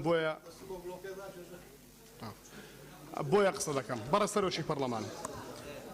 ئەگەر تەرکیزکەن لەگەڵم بەڕێ سەرۆکی پەرلەمان ئەمە ئاماژە بۆ دەکات کە ئەرک و وەزیفەی پێکاتەکانی وەزارەت بە پێڕەوەیەک ڕێک دەخرێت کە لایەن ئەنجومەنی وەزیران دەردەچێت بەداخەوە ئەوەی کە دەبینین خەریکە دەوێت بە دیاردا هەموو یاساکانی هەرێمی کوردستان خەریکە بە تایبەتیەوەی وەزارەتەکان هەموار دەکرێنەوە بە جۆرێک کە دەسەڵاتەکە درێتەوە بە ئەنجومەنی وەزیران یعنی وەزارەتێک خۆی نەتوانێت پێڕەوێک دەرکات نەتوانێت ڕێنمایی بۆ خۆی دەرکات بۆچی هەمان بێ ئەسڵەن ئەم دەسەڵاتە دەسەڵاتی وەزارەتە خاستن بۆ وەزارەتی کارەبا چێ لە وەزیری کارەبا ئەنجومەنەکەی باشتر دەزانێت کە چی پێویستە و چۆن پێویستەکە جێبەجێ بکرێت چی پێویستە بۆ وەزارەتەکەی خۆیان یعنی ئەم بە مەرکەزیکردنی حکومەت لە کاتێکدا کە مەبدەیەکی تەوافقی لە نێوان لایەنەکانی هەرێمی کوردستاندا هەیە و بە مادەیەکی دیاریکراو لە نووسینەوەی کارنامەی حکومەتی هەرێمی کوردستان لا مەرکەزیە من نازانم ئەم هەموو تاقیدات و ئەو هەموو مەرکەزی بوونە بۆچی بەڕاستی بۆیە تکا دەکەم ئەم مادەیە وەکو خۆی بمێنێتەوە و بە هیچ شێوەیەک ئاماژە بۆ نەکرێت کە ئەنجومەنی وەزیران نەکرد بۆ وەزارەتی کارەبا بۆ تەواوی وەزارەتەکان ئێمە دەبێ هەوڵ بدەین بەڕێ سەرۆکی پەرلەمان دەسەڵاتەکان شۆڕکەینەوە پارێزگاکان دەسەڵاتەکان بدەین بە ئیدارەکان نەکەوەی کە بین هەمووی لە ئەنجومەنی وەزیران کۆ بکەین وەزارێتشکە بۆیە من نە لەگەڵین بەڕاستی و نەواژۆشم کردەوە زۆر سپاس بۆیەوە بەڵێ سپاس مادەی دووەم بەڕێزان مادەی دوو پێویستە ئەنجومەنی وەزیران و لایەنە پەیوەندیدارەکان حکومەکانی ئەم یاسایە جێبەجێ بکەن بەڵێ سەرچناخان قسەیە لەسەر مادەیەک پێشەوە بەڕێ سەرۆکی پەرلەمان مادەی یەک ئەوە لە سێهەمان نووسراوە ئەرک و وەزیفەی پێکهاتە هەیە ینی وەزارەت پێکاتە هەیە بەشی هەیە لەناو قانونی وەزارەت هەستێر کە نووسراوە پێکاتەکان ئەمە شوارە نەیە ئەرم یاسا لە ساڵی 2020 دەرکرا معنای نیە دوای سێ مانگ دیسان تعدیل بکرێتەوە ئەبێ بە وردەکاری یاسا دەربکرێ بۆ جارێکە نەکەونە بەر ئەوەی کە پێشەوە یاساکە بکەوێتە بواری جێبەجێکردنەوە تعدیلێکی بۆ دانرا ئەنی ئەمە بەڕاستی ئەمە کەم و کورتیە بێ وردە زۆر سپاس بەڕێزان با ئەمە وەکوتانە لەسەر پەرلەمانی کوردستان نەڕوە پێکهاتەکانی وەزارەت لەناو قانونی هەموو وەزارەتەکانە بە نەس هاتووە بەڕێوەبەراتێک گشتیەکانە وەکیل وەزیر و بڵێن نووسینگەکانە بەو شکڵە لە هەموو قانونەکانە کە لە هەرێمی کوردستان هەیە قاعدەیەکی تقریبا عام مەبدەیەکی عام تەزبیت بووە کە تەحدیدکردنی سەلاحیەتی بەڕێوەبەراتێک گشتیەکان لە جیاتیەوەی بەڕێنماییەک بێ لە ناو خودی وەزارەتە بە پەیڕەوێکە لە قانونی وەزارەتی کارەبا خۆی بە پەیڕەو هاتبوو لە پەرلەمان ویستمان بە پەیڕەو بڕوە بەڕێز وەزیری کارەبا هات لەگەڵ لیژنە مختصەکان دانیشت بوو کردیان بە ڕێنمایی کە مخالیف بوو نەدەبوو پەرلەمان قبولیکە و نەدەبوو ئێمە قبولیکەین لە ڕاستیە وەوە هیچ عیبێک نییە لە ناو قانونەکەیە هەبێ و ئەبێ ڕاستی کەینەوە بۆ ئەوەی یاسای کارەبا وەزارەتی کارەبا بچێتە بواری جێبەجێکردن فەرمونون مادەی دوو خوێنرایەوە کێ قسەی هەیە مادەی سێ بخێنەوە مادەی سێکار بە دەقی هیچ یاسا و بڕیارێک ناکرێت کە لەگەڵ حکومەکانی ئەم یاسایە ناکۆک بێت مادەی سێ کێ قسەی هەیە کاک سەروان بەڕێز سەرۆکی پەرلەمان من پرسیارم بەڕاستی دیسان هەر لە لێژنەی مختص هەیە ئەو هەموار و دەقی مادەکان هەموار بکرێنەوە دیسان هەر لە لای خودی وەزارەتەوە هاتووە یان ئەوە پێشنیاری لێژنەیە و ئەندامانە پرۆژە یاسایە پرۆژە یاسایی حکوومەت وەڵا خۆی بەڕاستی هاتبوو مادەی آخر بەسوانیە ئێمە دوێنێ بەڕێز کاک سەروان ئێمە دوێنێ پێشنیازە یاسایەکمان کرد کە هی ئەندامانی پەرلەمان بوو راپۆرتی ئەو بەڕێزان راپۆرتی ئەو پێشنیازە یاسایانە ئامادە بکەن کە لەلایەن ئەندامانی پەرلەمانەوە پێشکەشی سەرۆکاتی پەرلەمان کراوە تا منیش بیدەم بە لیژنەی یاسایی بۆ ڕاستاندن بۆی بیخەینە بەرنامەی کار. زیاتر لە 15 ئێستا پێشنیازە یاسا لای لیژنەکانی پەرلەمانی کوردستانە کە بریتی لە ئەندامانی بەڕێزی پەرلەمانی کوردستان حازری کەن بیدەین بە لیژنەی یاسایی ڕاستاندنی بۆ بکات دەیخەمە بەرنامەی کار. بەس چی بکەم من یانی کە حازر نەبێ بەردەوام بن بەڕێزان. مادەی 4 ئەم یاسایە لە ڕێکەوتی بڵاوکردنەوەی لە ڕۆژنامەی فەرمی وەقایعی کوردستان جێبەجێ دەکرێت.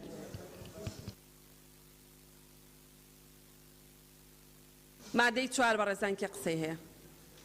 مادەی 5 هۆیەکانی دەرچواندن بە مەبەستی دەستنیشانکردنی لایەنی پەیوەندیدار بە دیاریکردنی ئەرک و وەزیفەی پێکاتەکانی وەزارەتی کارەبا لە هەرێم ئەم یاسایە دەرچوێنرا. بەیانی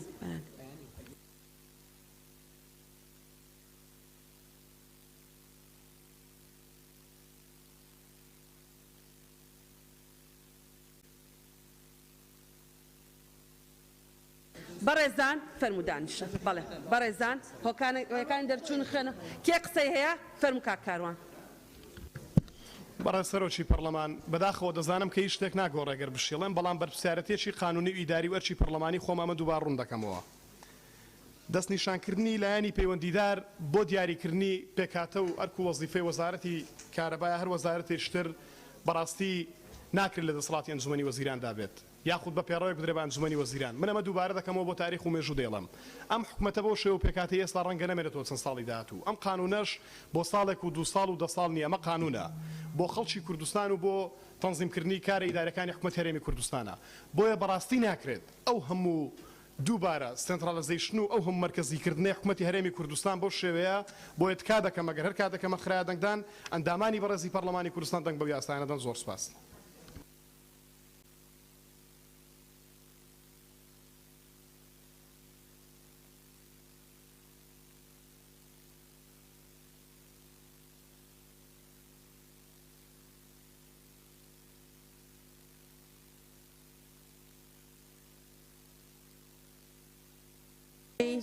ناوخۆ لیژنەی ناوخۆ ئەگەر وەزیر هاتووە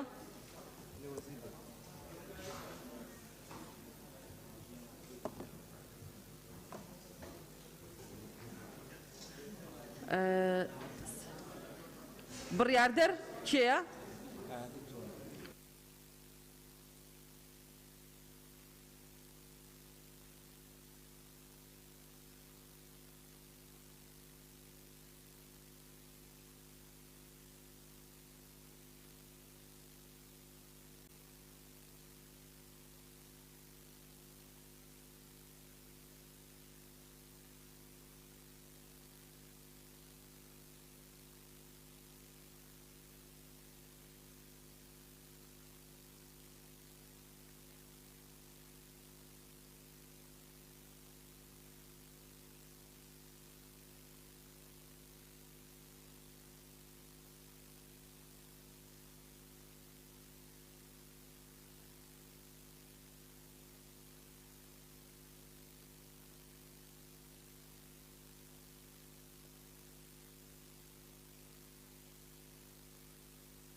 بەڕێزان